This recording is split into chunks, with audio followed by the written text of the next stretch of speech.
ਹਾਂਜੀ ਜੀ ਆਇਆਂ ਨੂੰ ਸਭ ਨੂੰ ਜੀ।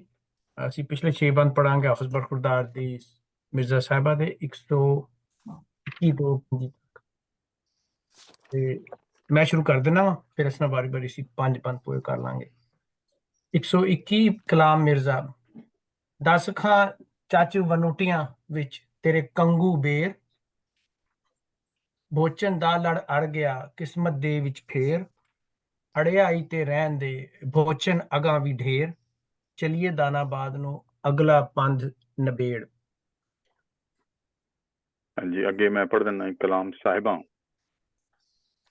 ਹੀਰੀ ਗਮ ਫਰਹਾਦ ਦਾ ਹੋਈ ਜ਼ਰੀ ਜ਼ਰੀ, ਲੋਕਾਂ ਸ਼ੁਗਲ ਵਿਆਹ ਦਾ ਕਹਿਰ ਨੂੰ ਜਿੰਦ ਫੜੀ, ਇੱਕ ਸਾਹਿਬਾਂ ਦੋ ਬੇੜੀਆਂ ਕਿਹੜੀ ਪੈਰ ਧਰੀ, ਦੋਵੇਂ ਆਮੋ ਸਾਹਮਣੇ ਪੰਨੇ ਕੌਣ ਅੜੀ, ਕਰੋ ਦੁਆ ਸਹੇਲੀਓ ਮਿਰਜ਼ੇ ਬੇਲ ਚੜੀ, ਬੱਕਰਾ ਦੇਸਾਂ ਪੀਰ ਦਾ ਦਾਨਾਬਾਦ ਵੜੀ।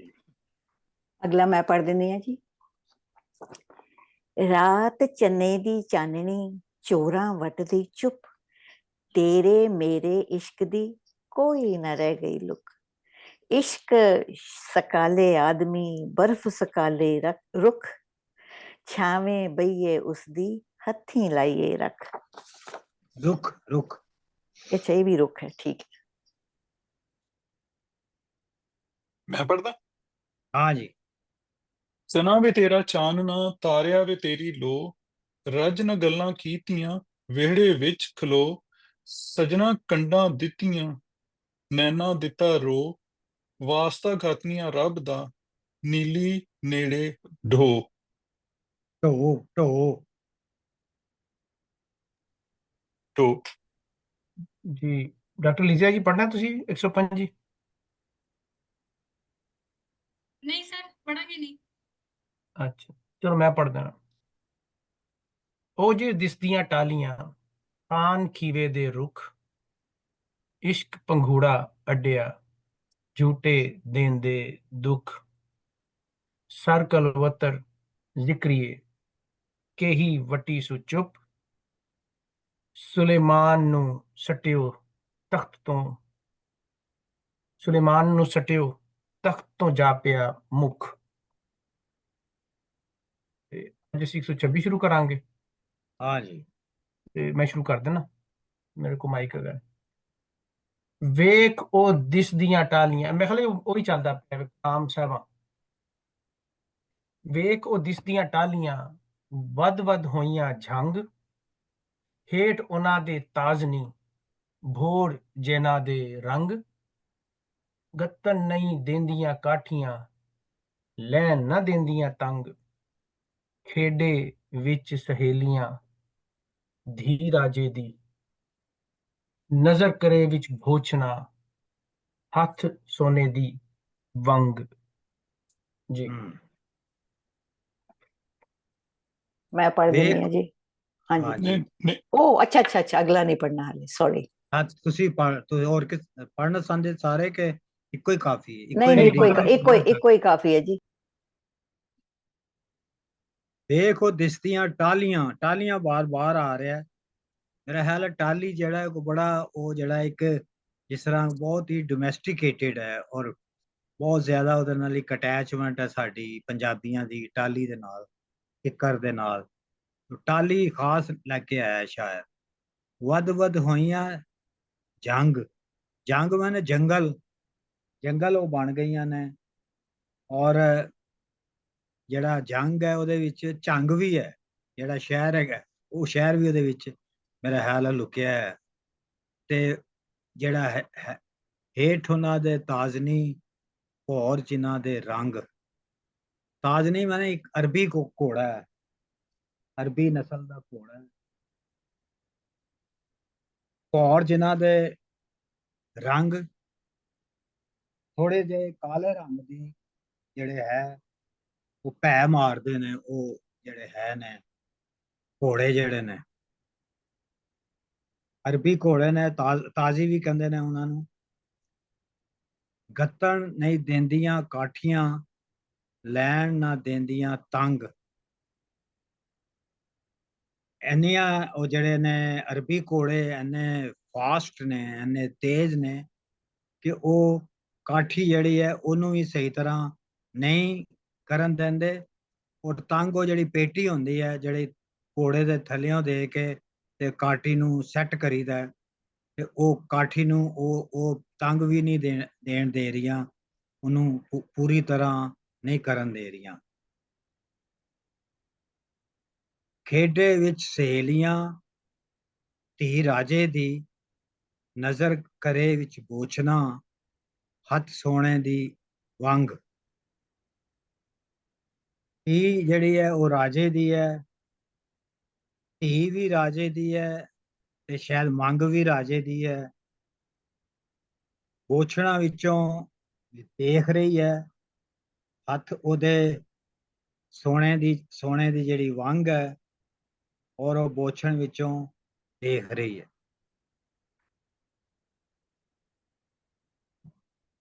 ਇਹਦੇ ਵਿੱਚ ਵੀ ਤੰਗ ਕਾਠੀ ਦੇ ਥੱਲਿਓਂ ਕਾਠੀ ਨੂੰ ਬੰਨਣ ਵਾਲੀ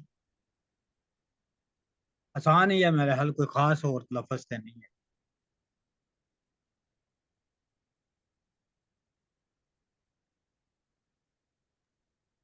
ਇੱਥੇ ਮੇਰਾ ਖਿਆਲ ਹੈ ਤੁਸੀਂ ਆਪਾਂ ਨੂੰ ਇਹ ਲੱਗਦਾ ਕਿ ਫੀਮੇਲ ਘੋੜੇ ਨੇ, ਜਿੱਦਾਂ ਕਿ ਕੱਤਣ ਨਹੀਂ ਦਿੰਦੀਆਂ ਕਾਠੀਆਂ ਕਿ ਕਾਠੀਆਂ ਨੂੰ ਪਾਉਣ ਨਹੀਂ ਦਿੰਦੀਆਂ ਥੱਲਿਓਂ, ਉਹ ਜਿਹੜਾ ਪਟਾ ਜਿਹਾ ਹੁੰਦਾ ਉਹ ਵੀ ਨਹੀਂ ਲਾਉਣ ਦਿੰਦੀਆਂ। ਇਹ ਮੇਰੇ ਖਿਆਲ ਫੀਮੇਲ ਹਾਰਸਿਸ ਦੀ ਸ਼ਾਇਦ ਗੱਲ ਹੈ। ਹਾਂ, ਲੇਕਿਨ ਹੈ ਉਹੀ ਨੇ, ਅਰਬੀ ਨੇ। ਉਹਨੂੰ ਤਾਜ਼ੀ ਜਾਂ ਬੁੱਲੇ ਸ਼ਾਹ ਨੇ ਤਾਜ਼ੀ ਕਿਹਾ ਉਹਨਾਂ ਨੂੰ, ਦਮੂਦਰ ਨੇ ਵੀ ਤਾਜ਼ੀ ਲਿਖਿਆ, ਇਹਨੇ ਤਾਜ਼ ਨਹੀਂ ਲਿਖਿਆ। ਪਤਾ ਨਹੀਂ ਤੁਹਾਡੇ ਕੋਲ ਕੀ ਹੈ, ਮੇਰੇ ਕੋਲ ਇੱਥੇ ਤਾਜ਼ ਨਹੀਂ ਲਿਖਿਆ ਹੈ। ਸਾਡੇ ਤਾਜ਼ ਨਹੀਂ ਹੈ ਸਾਡੇ ਕੋਲ ਵੀ। ਹਾਂ, ਤੇ ਇਹ ਤਾਜ਼ ਨਹੀਂ ਦਾ ਥੱਲੇ ਉਹਨਾਂ ਨੇ ਦਿੱਤਾ ਅਰਬੀ ਘੋੜੀ ਹੈ। ਠੀਕ ਹੈ, ਸਹੀ ਕਹਿ ਰਹੇ ਤੁਸੀਂ, ਘੋੜੀ ਹੈ, ਸਹੀ ਹੈ। ਇਹ ਜ਼ੁਬੈਰ ਸਾਹਿਬ ਜਿਹੜਾ ਮੁਹਰਮ ਦੇ ਵਿੱਚ ਇਮਾਮ ਹੁਸੈਨ ਦਾ ਜਿਹੜਾ ਘੋੜਾ ਨਿਕਲਦਾ ਉਹਨੂੰ ਵੀ ਤੁਸੀਂ ਤਾਜ਼ੀਆਨਾ ਕਹਿੰਦੇ ਆ ਅਸੀਂ ਵੱਲ, ਕਿਉਂਕਿ ਉਹ ਘੋੜੀ ਕੱਢਦੇ ਨੇ ਉਹਦੇ ਚ ਤਾਜ਼ੀਆ। ਤਾਜ਼ੀਆ, ਹਾਂਜੀ ਤਾਜ਼ੀਆ। ਸ਼ਾਇਦ ਮੈਨੂੰ ਐਗਜ਼ੈਕਟ ਨਹੀਂ ਪਤਾ ਤਾਜ਼ੀਏ ਦਾ ਕੀ ਮਤਲਬ ਹੈ। ਮੈਂ ਖਿਆਲ ਤਾਜ਼ੀਆ ਤਾਜ਼ਨੀ ਤੋਂ ਕੱਢਿਆ ਉਹਨਾਂ ਨੇ, ਕਿਉਂਕਿ ਘੋੜਾ ਕਰਦੇ ਨਾ ਦਸਵੇਂ ਮਰਨ ਨੂੰ, ਤੁਹਾਨੂੰ ਯਾਦ ਹੋਣਾ ਰਸ਼ੀਦ ਜਿਹੜੇ ਨੇ। ਲੇਕਿਨ ਮੇਰਾ ਖਿਆਲ ਹੈ ਕੋਈ ਉਹ ਅਰੇਬਿਕ ਵਰਡ ਹੈ, ਕੋਈ ਹੋਰ ਉਹਦਾ ਮਤਲਬ ਹੋਏਗਾ। ਅੱਛਾ, ਸੋਗ ਵਗੈਰਾ, ਜਾਂ ਤਾਜ਼ੀਆ ਜਿਹੜਾ ਮੇਰਾ ਖਿਆਲ ਸੋਗ ਮਨਾਉਣਾ, ਰੋਣਾ ਪਿੱਟਣਾ ਕਰਨਾ, ਇਸ ਤਰ੍ਹਾਂ ਦੀ ਕੋਈ ਤਾਜ਼ੀਅਤ। ਜ਼ੁਬੈਰ ਸਰ, ਉਹ ਘੋੜੇ ਦਾ ਕੀ ਹੈਗਾ ਆ ਮਤਲਬ what is the symbolism of the ਘੋੜਾ in that? ਮੈਂ ਸੌਰੀ ਜੀ ਜ਼ੁਬੈਰ ਆਪਣੇ ਦੱਸੋ ਜੀ, ਹੁਣ ਤੁਸੀਂ ਗੱਲ ਕੀਤੀ ਹੈ, ਇਮਾਮ ਹੁਸੈਨ ਦਾ ਪੁੱਛ ਰਹੇ ਹੋ ਨਾ। ਹਾਂਜੀ, ਉਹ ਕੀ ਹੈ ਹੋਰ ਪਾਸੇ ਤੁਰ ਜਾਾਂਗੇ ਵੈਸੇ, ਲੇਕਿਨ ਥੋੜੀ ਜਿਹੀ ਕਰ ਲਓ ਗੱਲ। ਹਾਂ, ਉਹ that is informational for us। ਛੋਟੀ ਜੀ ਗੱਲ ਦੱਸ ਉਹਦੇ। ਅੱਛਾ ਚਲੋ ਫੇਰ ਸਹੀ। ਬਸ ਉਹ ਯਾਦ ਕਰਦੇ ਨੇ, ਤੇ ਇਮਾਮ ਹੁਸੈਨ ਦਾ ਘੋੜਾ ਹੈ ਉਹ। ਇਮਾਮ ਹੁਸੈਨ, ਉਹਨੂੰ ਯਾਦ ਕਰਦੇ ਨੇ, ਤੇ ਉਹ ਘੋੜੇ ਨੂੰ ਉਹਨੂੰ ਵੈਸੇ ਜ਼ਿਆਰਤ ਕਹਿੰਦੇ ਨੇ, ਉਹ ਜਿਹਨੂੰ ਅਸੀਂ ਤੇ ਨਹੀਂ ਕਹਿ ਸਕਦੇ, ਉਹਨੂੰ ਜ਼ਿਆਰਤ ਕਹਿੰਦੇ ਨੇ। ਔਰ ਘੋੜੇ ਨੂੰ ਜਿਹੜਾ ਹੈ ਉਹ ਜ਼ਿਆਰਤ ਹੁੰਦੀ ਹੈ, ਉਹਨੂੰ ਬੜਾ ਆਦਰ ਦਿੰਦੇ ਨੇ, ਔਰ ਜਦੋਂ ਜਾਂਦਾ ਹੈ ਤੇ ਉਹਨੂੰ ਬੜਾ ਸਜਾਇਆ ਜਾਂਦਾ ਹੈ, ਬਹੁਤ ਅੱਛੀ ਉਹਨੂੰ ਖੁਰਾਕ ਦਿੱਤੀ ਜਾਂਦੀ। ਉਹ ਯਾਦ ਹੈ ਬਸ, ਇਮਾਮ ਹੁਸੈਨ ਦੀ ਯਾਦ। ਹਾਂ, ਉਹ ਸੈਡਨੈਸ ਕੇ ਖਾਲੀ ਘੋੜਾ ਹੈ। ਹਾਂ, ਲੇਕਿਨ ਉਹ ਬੜਾ ਇੱਕ ਉਹਨਾਂ ਦਾ, ਜਿਹੜੇ ਸ਼ੀਆ ਨੇ, ਉਹਨਾਂ ਦਾ ਬਹੁਤ ਇੱਕ ਸੈਕਰੇਟ ਰਿਚੁਅਲ ਹੈ। ਅੱਛਾ, ਵੈਰੀ ਸੈਕਰੇਟ ਰਿਚੁਅਲ। ਠੀਕ ਹੈ ਜੀ। ਜ਼ੁਬੈਰ ਸਾਹਿਬ, ਇਹ ਜਿਹੜੀ ਪਹਿਲੀ ਲਾਈਨ ਹੈ, ਵੇਖੋ ਦਿਸਦੀਆਂ ਟਾਹਲੀਆਂ ਵੱਧ ਹੋਈਆਂ ਜੰਗ, ਇੱਥੋਂ ਮੈਨੂੰ ਲੱਗਿਆ ਕਿ ਉਹ ਨੋਸਟੈਲਜਿਕ ਥੀਮ ਚੱਲਦਾ ਪਿਆ, ਕਿ ਉਹ ਘੋੜੇ ਤੇ ਜਾ ਰਹੀ ਹੈ ਤੇ ਪਿੱਛੇ ਮੁੜ ਕੇ ਵੇਖਦੀ ਪਈ ਹੈ, ਤੇ ਉਹਦੀ ਜਿਹੜੀ ਜੁੜਤ ਹੈ ਆਪਣੇ ਬਚਪਨ ਦੇ ਨਾਲ, ਆਪਣੇ ਪਿੰਡ ਨਾਲ, ਆਪਣੇ ਘਰ ਨਾਲ, ਔਰ ਉਹ ਵਸੇਬ ਨਾਲ ਜਿੱਥੋਂ ਆ ਰਹੀ ਹੈ ਫੈਮਿਲੀ ਕੋਲੋਂ, ਤੇ ਉਹਨੂੰ ਉਹ ਸਾਰੀਆਂ ਅੱਗਾਂ ਨੂੰ ਜਾ ਰਹੀ, ਲੇਕਿਨ ਧਿਆਨ ਉਹਦਾ ਪਿੱਛਾ ਨਹੀਂ ਹੈ। ਔਰ ਇਹ ਥੀਮ ਮੁਸਲਸਲ ਚੱਲਦਾ ਪਿਆ। ਘੋੜੇ ਦਾ ਮੈਨੂੰ ਇੱਥੇ ਜ਼ਿਕਰ ਇਸ ਤਰ੍ਹਾਂ ਲੱਗਾ ਕਿ ਘੋੜੇ ਦੀ ਤਾਰੀਫ ਤੇ ਬੜੀ ਹੋ ਰਹੀ, ਕਿ ਖਾਸ ਨਸਲ ਦਾ ਅਰਬੀ ਘੋੜੀ ਹੈ ਜਿਹਦੀ ਬੜੀ ਸਪੀਡ ਹੈ, ਔਰ ਉਹਦੀ ਬੜੀ ਪਿੱਛੇ ਸਿਫਤਾਂ ਵੀ ਬਿਆਨ ਕੀਤੀਆਂ ਗਈਆਂ ਕਿ ਸਪੈਸ਼ਲ ਘੋੜੀ ਹੈ। ਲੇਕਿਨ ਮੇਰੇ ਖਿਆਲ 'ਚ ਇਹ ਸਾਰਕੈਸਟਿਕ ਹੈਗਾ, ਯਾਨੀ ਕਿ ਪੈਰਾਡੋਕਸੀਕਲ ਹੈ, ਕਿਉਂਕਿ ਇਹ ਐਡੀ ਤੇਜ਼ ਘੋੜੀ ਹੋਣ ਦੇ ਬਾਵਜੂਦ ਘੋੜੀ ਨੇ ਮੰਜ਼ਿਲ ਤੱਕ ਨਹੀਂ ਪਹੁੰਚਾ ਸਕਣਾ, ਔਰ ਰਸਤੇ 'ਚ ਹੀ ਉਹਦੀ ਨਹੀਂ ਇਹ ਆਪਣੇ ਸਹੀ ਸਾਹਿਬ ਹੈ ਉਹ ਮਿਰਜ਼ੇ ਦੀ ਗੱਲ ਨਹੀਂ ਹੋ ਰਹੀ, ਇਹ ਆਪਣੀਆਂ ਘੋੜੀਆਂ ਦੀ ਗੱਲ ਕਰ ਰਹੀ ਹੈ ਕਿ ਉਹ ਟਾਲੀਆਂ ਜਿਹੜੀਆਂ ਉਹ ਉਹਨਾਂ ਵੱਧ ਕੇ ਥੋੜਾ ਜਿਹਾ ਛੋਟਾ ਜਿਹਾ ਜੰਗਲ ਬਣ ਗਈ ਹੈ, ਉਹਨਾਂ ਦੇ ਥੱਲੇ ਉਹਨਾਂ ਦੇ ਆਪਣੀਆਂ ਘੋੜੀਆਂ ਖਲੋਤੀਆਂ ਹੀ ਸਾਹਿਬਾਂ ਅੱਛਾ ਦੇ ਜਿਹੜੀ ਟਾਬਰੀ ਹੈ ਉਹਦਾ ਜਿਹੜਾ ਕਬੀਲਾ ਹੈ ਉਹਦੀਆਂ ਘੋੜੀਆਂ ਨੇ, ਔਰ ਕਾਲੇ ਜਿਹਨਾਂ ਦੇ ਰੰਗ ਨੇ ਭੋਰੇ ਜਿਹੇ ਭਾ ਮਾਰਦੇ ਨੇ, ਉਹਨਾਂ ਨੇ ਹੁਣ ਆਣਾ ਹੈ ਉਹਨਾਂ ਘੋੜੀਆਂ ਤੇ, ਇਹਨਾਂ ਘੋੜੀਆਂ ਤੇ ਬੈਠ ਕੇ ਉਹ ਉਹਦੇ ਵਿੱਚ ਇੱਕ ਹੈ ਇਹ ਗੱਲ ਖਿਆਲ ਜਿਹਾ ਆ ਰਿਹਾ, ਖੌਫ ਆ ਰਿਹਾ ਕਿ ਸਾਡੇ ਕੋਲ ਇਹੋ ਜਿਹੇ ਉਹਦੇ ਮੁਕਾਬਲੇ ਨੀਲੀ ਜਿਹੜੀ ਹੈ ਉਹ ਕਿਹੋ ਜਿਹੀ ਘੋੜੀ ਹੈ, ਤੇ ਉਹਨੂੰ ਜ਼ਹਿਨ ਚ ਆ ਰਿਹਾ ਸਾਡੇ ਕੋਲ ਤੇ ਇੰਨੇ ਪਾਵਰਫੁਲ ਜਿਹੜੇ ਘੋੜੀਆਂ ਨੇ ਤੇ ਇਹ ਤਾਂ ਬੜੀ ਛੇਤੀ ਸਾਡੇ ਦਾ ਕੱਪੜ ਜਾਣ, ਅਨਕੌਂਸ਼ੀਅਸ ਹੈ ਠੀਕ ਹੈ ਸ਼ਾਇਦ ਇੱਥੇ ਗੱਲ ਨਹੀਂ ਕਰ ਰਿਹਾ, ਲੇਕਿਨ ਅਨਕੌਂਸ਼ੀਅਸ ਉਹਦੇ ਇਹ ਚੀਜ਼ ਚੱਲ ਰਹੀ ਹੈ। ਬਿਲकुल ठीक थैंक यू बिल्कुल समझ आ गया थैंक यू ਅੱਗੇ ਚਲਿਏ ਸਰ। ਬੀਬਾ हाँ ਜੀ जी ਮੈਂ ਥੋੜਾ ਜਿਹਾ ਡਿਫਰੈਂਟ ਵੈਸੇ ਕੱਢਣ ਦੀ ਕੋਸ਼ਿਸ਼ ਕੀਤੀ ਹੈ, ਦੇਖੋ ਜੇ ਕੋਈ ਇਹਦੀ ਸੈਂਸ ਬਣਦੀ ਆ ਕਿ ਇਹ ਜਿਹੜੀਆਂ ਟਾਹਲੀਆਂ ਜਾਂ ਘੋੜੀਆਂ ਨੇ, ਮੇਰਾ ਖਿਆਲ ਇਹ ਲਾਡਲੀਆਂ ਕੁੜੀਆਂ ਜਿਹੜੀਆਂ ਕਿ ਟਾਹਲੀਆਂ ਵਧਦਿਆਂ ਮਤਲਬ ਉਹਨਾਂ ਦੀ ਕੋਈ ਕਟਿੰਗ ਨਹੀਂ, ਇੱਕ ਜੰਗਲ ਦੀ ਤਰ੍ਹਾਂ ਅਨਇਨਹਿਬਿਟਡ ਹੋ ਜਾਂਦੀਆਂ ਨੇ। ਤੇਜ਼ ਘੋੜੀਆਂ ਜਿਹੜੀਆਂ ਕਿ ਕੁੜੀਆਂ ਨੂੰ ਬਿਲਕੁਲ ਮਤਲਬ ਪਿਆਰ ਮੁਹੱਬਤ ਨਾਲ ਪਾਲਿਆ ਹੁੰਦਾ, ਆਪਣੇ ਤੇ ਕਾਠੀਆਂ ਨਹੀਂ ਰੱਖਣ ਦਿੰਦੀਆਂ, ਮਤਲਬ ਅਨਇਨਹਿਬਿਟਡ ਸਪਿਰਿਟ ਜਿਹੜੀ ਆ ਕੁੜੀਆਂ ਦੀ, ਔਰ ਆਪਣੇ ਖੇਡ ਦੇ ਸਹੇਲੀਆਂ ਦੇ ਨਾਲ ਰਾਜਿਆਂ ਦੀ ਤਰ੍ਹਾਂ ਰਹਿੰਦੀਆਂ ਨੇ। ਅਖੀਰ ਦੇ ਵਿੱਚ ਕਹਿੰਦੇ ਨੇ ਕਿ ਨਜ਼ਰ ਕਰੇ ਕਿ ਰੱਬ ਮਿਹਰ ਕਰੇ, ਕਿ ਇਹ ਜਿਹੜੀ ਸੋਨੇ ਦੀ ਵੰਗ ਜਿਹੜੇ ਕਿ ਵਿਆਹ ਦੀ ਰਸਮ ਦੀ ਇੱਕ ਸੋਨੇ ਦੀ ਵੰਗ ਪਾ ਕੇ ਨਾਲ ਘੋੜੇ ਦੀ ਜਾ ਰਹੀ ਹੈ, ਇਹਦੀ ਹੁਣ ਇੱਜ਼ਤ ਰਹਿ ਜਾਏ ਕਿਸੇ ਕਿਸਮ ਦੀ, ਮਤਲਬ ਉਹਨੂੰ ਦਿਲ 'ਚ ਡਰ ਹੈ ਕਿ ਮੈਨੂੰ ਇੰਨੀ ਫਰੀਡਮ ਫਰੀ ਸਪਿਰਿਟ ਦੇ ਵਿੱਚੋਂ ਹੁਣ ਇਹ ਸਾਰਾ ਕੰਮ ਠੀਕ ਹੋ ਜਾਏ ਸੀ। ਸੋਨੇ ਦੀ ਵੰਗ ਮੇਰੇ ਕੋਲ ਦੇ ਵਿਆਹ ਦਾ ਇੱਕ ਰਸਮ ਦਾ ਚੱਕਰ ਹੈਗਾ, ਉਹ ਆਪਣੇ ਉਹਦੇ ਵਿੱਚੋਂ ਦੇਖ ਰਹੀ ਹੈ, ਆਪਣੇ ਘੁੰਡ ਦੇ ਵਿੱਚੋਂ ਜਾਂ ਪਰਦੇ ਦੇ ਵਿੱਚੋਂ ਦੇਖ ਰਹੀ ਹੈ ਕਿ ਰੱਬ ਮਿਹਰ ਕਰੇ ਕਿਤੇ ਇਹ ਕੰਮ ਠੀਕ ਹੋ ਜਾਏ ਸਹੀ। ਮੈਂ ਥੋੜੀ ਜਿਹੀ ठीक है ਐਸੀ ਸੋਚਿਆ। ठीक है हाँ जी अगे चलो जी। ਚਲ ਮੈਂ ਪੜ੍ਹਦੀ ਹਾਂ ਜੀ। हाँ जी ਮਕੂਲਾ ਸ਼ਾਇਰ। ਚਿੱਟੀ ਚਾਦਰ ਮਾਣੀਆਂ ਲਾਇਆ ਈ ਸਾਹਿਬਾਂ ਦਾ, ਜਿੰਨਾ ਉਮੀਦ ਪੁਲਾਓ ਦੀ ਤਿੰਨਾ ਹੱਥ ਨਾ ਸਾਗ। ਮਾਤਮ ਹੋਏ ਮਜਲਸੇ ਬੋਲਣ ਰਿਹਾ ਨਾ ਵਾਕ, ਤਾਇਆ ਡੂਮਾ ਚ ਵੀ ਹੱਥ ਨਾ ਲੱਗਾ ਲਾਗ। ਇਹ ਹੁਣ ਪਿੱਛੇ ਦਾ ਨਕਸ਼ਾ ਆ ਰਿਹਾ ਹੈ, ਮਕੂਲਾ ਸ਼ਾਇਰ ਹੈ ਲੇਕਿਨ ਨਕਸ਼ਾ ਪਿੱਛੇ ਹੈ। ਚਿੱਟੀ ਚਾਦਰ ਮਾਣੀਆਂ ਲਾਇਆ ਹੀ ਸਾਬਾਂ ਦਾ, ਚਿੱਟੀ ਚਾਦਰ ਜਿਹੜੀ ਹੈ ਉਹ ਰਿਸਪੈਕਟ ਦੀ ਹੈ, ਇੱਜ਼ਤ ਦੀ ਹੈ। ਚਿੱਟਾ ਜਿਹੜਾ ਹੈ ਬਲੈਂਕਨੈਸ ਹੈ, ਚਿੱਟਾ ਜਿਹੜਾ ਹੈ ਵਰਜੈਨਿਟੀ ਦਾ ਵੀ ਸਿੰਬਲ ਹੈ, ਚਿੱਟਾ ਉਹਦਾ ਵੀ ਹੈ, ਪੀਸ ਦਾ ਵੀ ਹੈ, ਔਰ ਰਿਸਪੈਕਟ ਤੇ ਉਹ ਹੈ ਹੀ ਹੈ। ਉਹਨੂੰ ਤੂੰ ਦਾਗ ਲਾਤਾ। ਜਿੰਨਾ ਉਮੀਦ ਪੁਲਾਓ ਦੀ, ਜਿਨ੍ਹਾਂ ਨੇ ਪੁਲਾਓ ਖਾਣਾ ਸੀ ਵਿਆਹ ਦਾ, ਉਹਨਾਂ ਦੇ ਹੁਣ ਸਾਗ ਵੀ ਨਹੀਂ ਹੈ, ਤੇ ਉਹਨਾਂ ਦੇ ਹੱਥ ਸਾਗ ਨਹੀਂ ਹੈ। ਸਾਗ ਜਿਹੜੀ ਹੈ ਉਸ ਜ਼ਮਾਨੇ ਦੀ ਕਾਮ ਖੁਰਾਕ ਹੁੰਦੀ ਸੀ, ਔਰ ਕੋਈ ਵੀ ਜਿਹੜੀ ਗ੍ਰੀਨ ਕਿਸਮ ਦੀ ਸਬਜ਼ੀ ਹੁੰਦੀ ਸੀ ਉਹਨੂੰ ਸਾਗ ਹੀ ਕਿਹਾ ਜਾਂਦਾ ਸੀ। ਤੇ ਜੇ ਘਰ ਕੁਝ ਖਾਸ ਚੀਜ਼ ਨਾ ਪੱਕੀ ਹੋਵੇ ਤਾਂ ਕਹਿੰਦੇ ਸੀ ਦਾਲ ਸਾਗ ਹਾਜ਼ਰ ਹੈ। ਮਾਤਮ ਹੋਏ ਮਜਲਸੀ ਬੋਲਣ ਰਿਹਾ ਨਾ ਵਾਕ। ਵਾਕ ਜਿਹੜਾ ਹੁਣ ਸਾਡੇ ਨਹੀਂ ਬੋਲਿਆ ਜਾਂਦਾ ਸ਼ਾਹਮੁਖੀ 'ਚ, ਇਹਦਾ ਮਤਲਬ ਹੈਗਾ ਫਿਕਰਾ, ਸੈਂਟੈਂਸ, ਲੇਕਿਨ ਗੁਰਮੁਖੀ 'ਚ ਬੋਲਿਆ ਜਾਂਦਾ ਹੈ। ਮੈਂ ਪੜ੍ਹਦਾ ਰਹਿਣਾ ਗੁਰਮੁਖੀ 'ਚ ਉਹ ਫਿਕਰਾ ਨਹੀਂ ਬੋਲਦੇ, ਫਿਕਰਾ ਜਿਹੜਾ ਅਰਬੀ ਜਾਂ ਫਾਰਸੀ ਦਾ ਹੋਏਗਾ ਉਹ ਵਾਕ ਹੀ ਬੋਲਦੇ ਨੇ।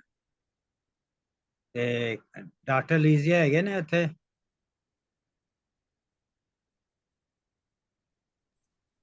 ਹਾਂਜੀ ਸਰ। ਹਾਂ ਜੀ, ਵਾਕ ਦਾ ਦੱਸੋ ਥੋੜਾ ਜਿਹਾ ਵੇਰਵਾ ਕਰੋ ਵਾਕ ਲਫ਼ਜ਼ ਦਾ। ਸਰ ਜਦੋਂ ਅਸੀਂ ਕੋਈ ਵੀ ਸ਼ਬਦਾਵਲੀ ਦੇ ਵਿੱਚ ਕੁਝ ਲਿਖਦੇ ਹਾਂ, ਜਿਹੜਾ ਇੱਕ ਸਾਡਾ ਸੈਂਟੈਂਸ ਕੰਪਲੀਟ ਹੁੰਦਾ ਹੈ, ਉਹਨੂੰ ਅਸੀਂ ਵਾਕ ਬੋਲਦੇ ਹਾਂ। ਉਹਨੂੰ ਸਿਫਰਾ ਜਾਂ ਕਿਸੇ ਹੋਰ ਅਰਥਾਂ ਦੇ ਵਿੱਚ ਨਹੀਂ ਯੂਜ਼ ਕਰਦੇ, ਵਾਕ ਹੀ ਯੂਜ਼ ਕੀਤਾ ਜਾਂਦਾ। ਪੂਰਾ ਸੈਂਟੈਂਸ ਜਦੋਂ ਕੰਪਲੀਟ ਹੋ ਜਾਂਦਾ, ਜਿਹਦੇ 'ਚ ਜੋ ਮੈਸੇਜ ਤੁਸੀਂ ਕਨਵੇ ਕਰਨਾ ਚਾਹੁੰਦੇ ਹੋ, ਜਦੋਂ ਉਹ ਹੋ ਜਾਂਦਾ ਕੰਪਲੀਟ, ਫੁੱਲ ਸਟਾਪ। ਹਾਂਜੀ। ਤਾਇਆ ਡੂਮਾ ਅਚਵੀ ਹੱਥ ਨਾ ਲੱਗਾ ਲਾਗ, ਬੜੀ ਸੋਹਣੀ ਲਾਈਨ ਹੈ। ਤਾਇਆ ਦਾ ਮਤਲਬ ਇੱਥੇ ਹੈਗਾ ਸੇਕ ਤਾ ਤੋਂ। ਜਿਹੜੇ ਡੋਮ ਨੇ, ਜਿਹੜੇ ਉਹ ਗਾਣ ਵਜਾਉਣ ਵਾਲੇ ਨਕਲੀਏ ਮਰਾਸੀ, ਉਹਨਾਂ ਨੂੰ ਬੜਾ ਸੇਕ ਹੈ, ਉਹਨਾਂ ਨੂੰ ਬੜੀ ਗਰਮੀ ਚ ਨੇ ਉਹ।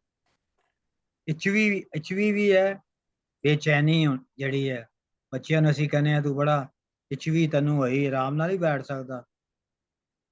ਹੱਥ ਨਾ ਲੱਗਾ ਲਾਗ, ਇਹ ਅਮਰਜੀਤ ਸਾਨੂੰ ਦੱਸਣਗੇ ਕਿ ਲਾਗ ਜਿਹੜਾ ਸੀ ਹੁੰਦਾ ਸੀ, ਲਾਗੀ ਹੁੰਦੇ ਸਨ, ਜਿਹੜੇ ਪਿੰਡ ਦੇ ਹੁੰਦੇ ਨੇ, ਜਿਹੜੇ ਹੈ ਕੰਮ ਕਰਨ ਵਾਲੇ, ਜਿਹਨਾਂ ਨੂੰ ਅਸੀਂ ਕਹਿੰਦੇ ਆ ਸੇਵਾ ਕਰਨ ਵਾਲੇ, ਜਿਵੇਂ ਨਾਈ ਨੇ, ਮੋਚੀ ਨੇ, ਔਰ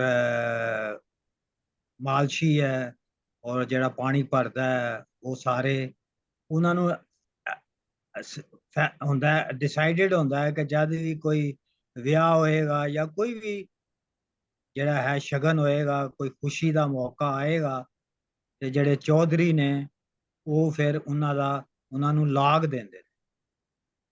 ਕਹਿੰਦੇ ਨੇ ਨਾ ਪੰਜਾਬੀ ਚ ਕਿ ਉਹ ਇੱਕ ਮੁਹਾਵਰਾ ਹੈ ਕਿ ਲਾਗੀਆਂ ਨੂੰ ਲਾਗ ਨਾਲ ਭਾਵੇਂ ਘਰ ਜਾਂਦੀ ਰੰਡੀ ਹੋ ਜੇ।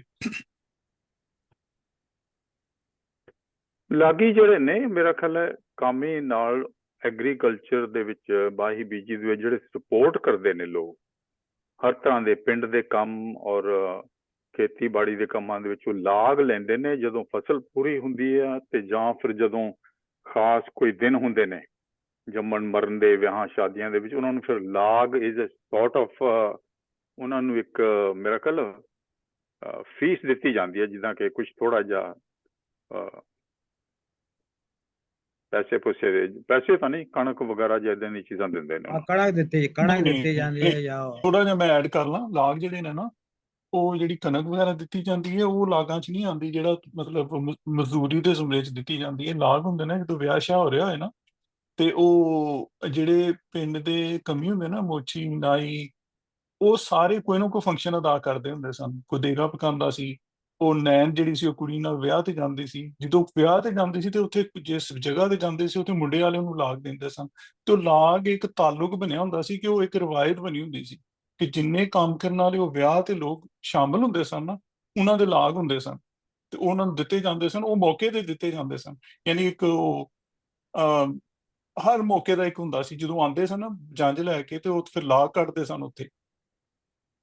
ਜੀ ਜੀ, ਜਿਹੜੇ ਕਣਕ ਦੇ ਦਿੰਦੇ ਨਾ, ਉਹਨਾਂ ਨੂੰ ਕੁਝ ਹੋਰ ਕਹਿੰਦੇ ਨੇ, ਉਹ ਲਫ਼ਜ਼ ਹੋਰ ਹੁੰਦਾ। ਜਿਹੜੀ ਮਿਹਨਤ ਦਿੱਤੀ ਜਾਂਦੀ ਹੈ ਨਾ, ਮਜ਼ਦੂਰੀ, ਜਿਸ ਤਰ੍ਹਾਂ ਉਹ ਘੁਮਿਆਰ ਹੁੰਦਾ, ਉਹ ਭਾਂਡੇ ਬਣਾਉਂਦਾ ਸੀ, ਤੇ ਲੋਹਾਰ ਜਿਹੜਾ ਉਹ ਲੋਹਾ ਕੁੱਟਦਾ ਸੀ, ਤੇ ਉਹਨਾਂ ਦਾ ਮੁਆਵਜ਼ਾ ਜਿਹੜਾ ਕੱਢਦੇ ਸਨ ਜਦੋਂ ਕਣਕ ਆਉਂਦੀ ਸੀ, ਉਹਨਾਂ ਦਾ ਜਿਹੜਾ ਹਿੱਸਾ ਕੱਢਦੇ, ਉਹਦਾ ਕੁਝ ਹੋਰ ਨਾਮ। ਤੁਸੀਂ ਲਖਵੀਰ ਜੀ, ਤੁਸੀਂ ਹੁਣ ਕਲੈਰੀਫਾਈ ਕਰੋ ਇਸ ਲਫ਼ਜ਼ ਨੂੰ।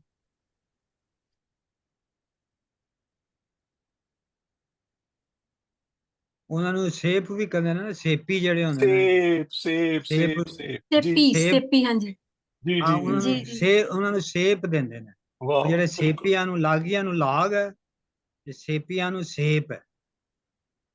ਉਹਦੇ ਸੇਪੀ ਜਿਹੜੇ ਨੇ ਉਹ ਸਵੀਪਰਸ ਵਗੈਰਾ ਜਿਹੜੇ ਨੇ, ਇਸ ਤਰ੍ਹਾਂ ਦੇ ਲੋਕ ਨੇ। ਲੇਕਿਨ ਜਿਵੇਂ ਇਹਨਾਂ ਨੇ, ਅਮਰਜੀਤ ਨੇ ਦੱਸਿਆ ਕਿ YBG ਨਾਲ, ਉਹਦੇ ਵਿੱਚ ਜਿਹੜਾ ਤੁਹਾਡਾ ਲੋਹਾਰ ਹੈ, ਜਿਹੜਾ ਹਲ ਦੀ ਮੁਰੰਮਤ ਕਰਦਾ, ਉਹ ਆ ਜਾਂਦਾ ਹੈ। ਫਿਰ ਇਸ ਤਰ੍ਹਾਂ ਹੋਰ ਪਾਣੀ ਲਾਉਣ ਵਾਲੇ, ਮਜ਼ਾਰੇ ਵਗੈਰਾ, ਖੇਤ ਮਜ਼ਦੂਰ, ਉਹ ਸਾਰੇ ਇਸ ਤਰ੍ਹਾਂ ਦੇ ਉਹ ਜਿਹੜੇ ਨੇ, ਉਹ ਜਿਹੜੇ ਹੈਲਪ ਕਰਦੇ ਨੇ। ਉਹ ਸੇਪ ਹੋਏਗੀ, ਉਹ ਸੇਪੀ ਹੁੰਦੇ ਨੇ। ਹਾਂ, ਉਹ ਸੇਪੀ ਹੁੰਦੇ, ਉਹ ਸੇਪੀ ਹੁੰਦੇ ਨੇ, ਉਹਨੂੰ ਸੇਪ ਦਿੱਤੀ ਜਾਂਦੀ, ਜਿਹੜੀ ਹਾਂ। ਉਹ ਫਸਲ ਹੁੰਦੀ ਹੈ ਉਹਦੇ ਚੋਂ। ਲੇਕਿਨ ਇਹ ਲੋਹਾਰ ਵੀ ਜਿਹੜਾ ਨਾ, ਇਹ ਲਾਗ ਵੀ ਲੈਂਦਾ ਹੈ। ਲਾਗ ਇਸ ਤਰ੍ਹਾਂ ਲੈਂਦਾ ਹੈ ਕਿ ਜਦੋਂ ਵਿਆਹ ਦੇ ਫੰਕਸ਼ਨ 'ਚ ਜਾਂ ਮੌਤ ਦੇ ਫੰਕਸ਼ਨ 'ਚ ਕੰਮ ਕਰਦਾ ਹੈ ਨਾ, ਜਾਂ ਉਹਦੀ ਫੈਮਿਲੀ ਆਉਂਦੀ ਹੈ, ਕੋਈ ਉਹਦੇ 'ਚ ਇਨਵੋਲਵ ਹੁੰਦੇ ਨੇ, ਤੇ ਉਹ ਜਿਹੜੇ ਪੈਸੇ ਦਿੱਤੇ ਜਾਂਦੇ ਨੇ, ਉਹ ਲਾਗ ਹੁੰਦੇ। ਉਹ ਫਿਰ ਬੋਨਸ ਹੋ ਗਿਆ ਨਾ, ਜਿੱਦਾਂ ਟਾਈਮ ਟੂ ਟਾਈਮ ਬੋਨਸ ਜਿਹੜਾ ਮਿਲਦਾ। ਬਿਲਕੁਲ। ਅੱਛਾ, ਮੈਂ ਇਸ ਆਪਣੇ ਇਸ ਬੰਦ ਤੇ ਕੋਈ ਗੱਲ ਕਰੇਗਾ? ਮੇਰੇ ਖਿਆਲ ਤੁਸੀਂ ਇੱਕ ਬੜੀ ਵਧੀਆ ਗੱਲ ਕੀਤੀ ਹੈ ਕਿ ਜਿਹੜੀ ਇਸ ਬੰਦ ਦਾ ਅਹਿਮ ਲਫ਼ਜ਼ ਨੇ ਉਹ ਹੈਗੀ ਚਿੱਟੀ ਚਾਦਰ। ਜੀ ਕਿ ਚਿੱਟੀ ਚਾਦਰ ਜਿਹੜੀ ਆ ਸਮਾਜ ਦੇ ਵਿੱਚ ਜਿਹੜੀ ਇੱਕ ਰਿਸਪੈਕਟ ਹੈ ਜਾਂ ਇੱਜ਼ਤ ਹੈ ਬਣੀ, ਲੇਡੀਜ਼ ਦੇ ਵਿੱਚ ਉਹਨੂੰ ਕਹਿੰਦੇ ਨੇ ਉਹਦੀ ਚਿੱਟੀ ਚਾਦਰ ਤੇ ਦਾਗ ਨਾ ਲੱਗ ਜਾਏ। ਬੰਦਿਆਂ ਦੀ ਹੁੰਦੀ ਹੈ ਚਿੱਟੀ ਪਗੜੀ ਤੇ ਦਾਗ ਨਾ ਲੱਗ ਜਾਏ। ਸੋਸ਼ਲ ਰਿਸਪੈਕਟ ਦੀ ਇਹ ਜਿਹੜੀ ਗੱਲ ਹੈ, ਔਰ ਉਸ ਵੇਲੇ ਵੀ ਤਾਂ ਬਹੁਤ ਵੱਡੀ ਗੱਲ ਸੀਗੀ ਸੋਸ਼ਲ ਰਿਸਪੈਕਟ ਦੇ ਉੱਤੇ, ਔਰ ਅੱਜ ਕੱਲ੍ਹ ਵੀ ਹੈਗੀ ਹੈ। ਔਰ ਇਹਨੂੰ ਦੇਖੋ ਬਚਾਉਣੇ ਲਈ ਇਹ ਸਾਰੀ ਦੀ ਸਾਰੀ ਜਿਹੜੀ ਹੁਣ ਸਟੋਰੀ ਅੱਗੇ ਹੋਣੀ ਆ, ਔਰ ਇਨਫੈਕਟ ਮਿਰਜ਼ਾ ਸਾਹਿਬਾਂ ਦੀ ਸਾਰੀ ਸਟੋਰੀ ਜਿਹੜੀ ਆ ਸੋਸ਼ਲ ਰਿਸਪੈਕਟ ਤੋਂ, ਮਤਲਬ ਦਾਗ ਲੱਗਣ ਤੋਂ ਬਚਾਉਣੀ ਆ। ਉਹ ਸਾਰੀ ਦੀ ਸਾਰੀ ਹੁਣ ਅੱਗੇ ਉਹ ਦੱਸਣਗੇ ਨਾ ਕਿ ਕਿਵੇਂ ਜੇ ਦਾਗ ਲੱਗ ਗਿਆ ਕਰੋ, ਮਤਲਬ ਸਾਹਿਬਾਂ ਨਿਕਲ ਕੇ ਚਲੀ ਗਈ ਆ ਤੇ ਉਹਨੂੰ ਕਿਸ ਤਰ੍ਹਾਂ ਧੋ ਕੇ ਤੇ ਦਾਗ ਨੂੰ ਫਿਰ ਲਾਉਣਾ ਤੁਸੀਂ। ਸੋਸ਼ਲ ਰਿਸਪੈਕਟ ਬਾਰੇ ਮੈਨੂੰ ਇੱਥੇ ਯਾਦ ਆ ਗਿਆ ਕਿ ਚਿੱਟੀ ਚਾਦਰ ਲਾਹ ਸੁੱਟ ਕੁੜੀਏ, ਪੈਨ ਫਕੀਰਾਂ ਦੀ ਲੋਈ।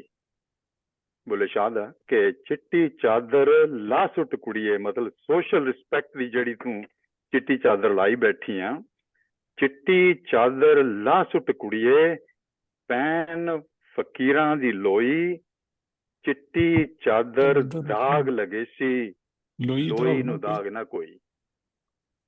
ਸੋ ਇਹਨਾਂ ਦੇ ਉੱਤੇ ਜਿਹੜੇ ਪੁਰਾਣੇ ਆਪਣੇ ਸਾਰੇ ਸੂਫੀ ਸੀ, ਉਹ ਸੋਸ਼ਲ ਰਿਸਪੈਕਟ ਜਿਹੜਾ ਬਣਾਇਆ ਹੁੰਦਾ, ਮਤਲਬ ਸੱਚੀ ਝੂਠੀ ਹੁੰਦੀ ਹੈ ਜੋ ਵੀ ਉਹ ਚਾਦਰ, ਉਹਦੇ ਬਾਰੇ ਗੱਲ ਕੀਤੀ ਸਾਰੀ।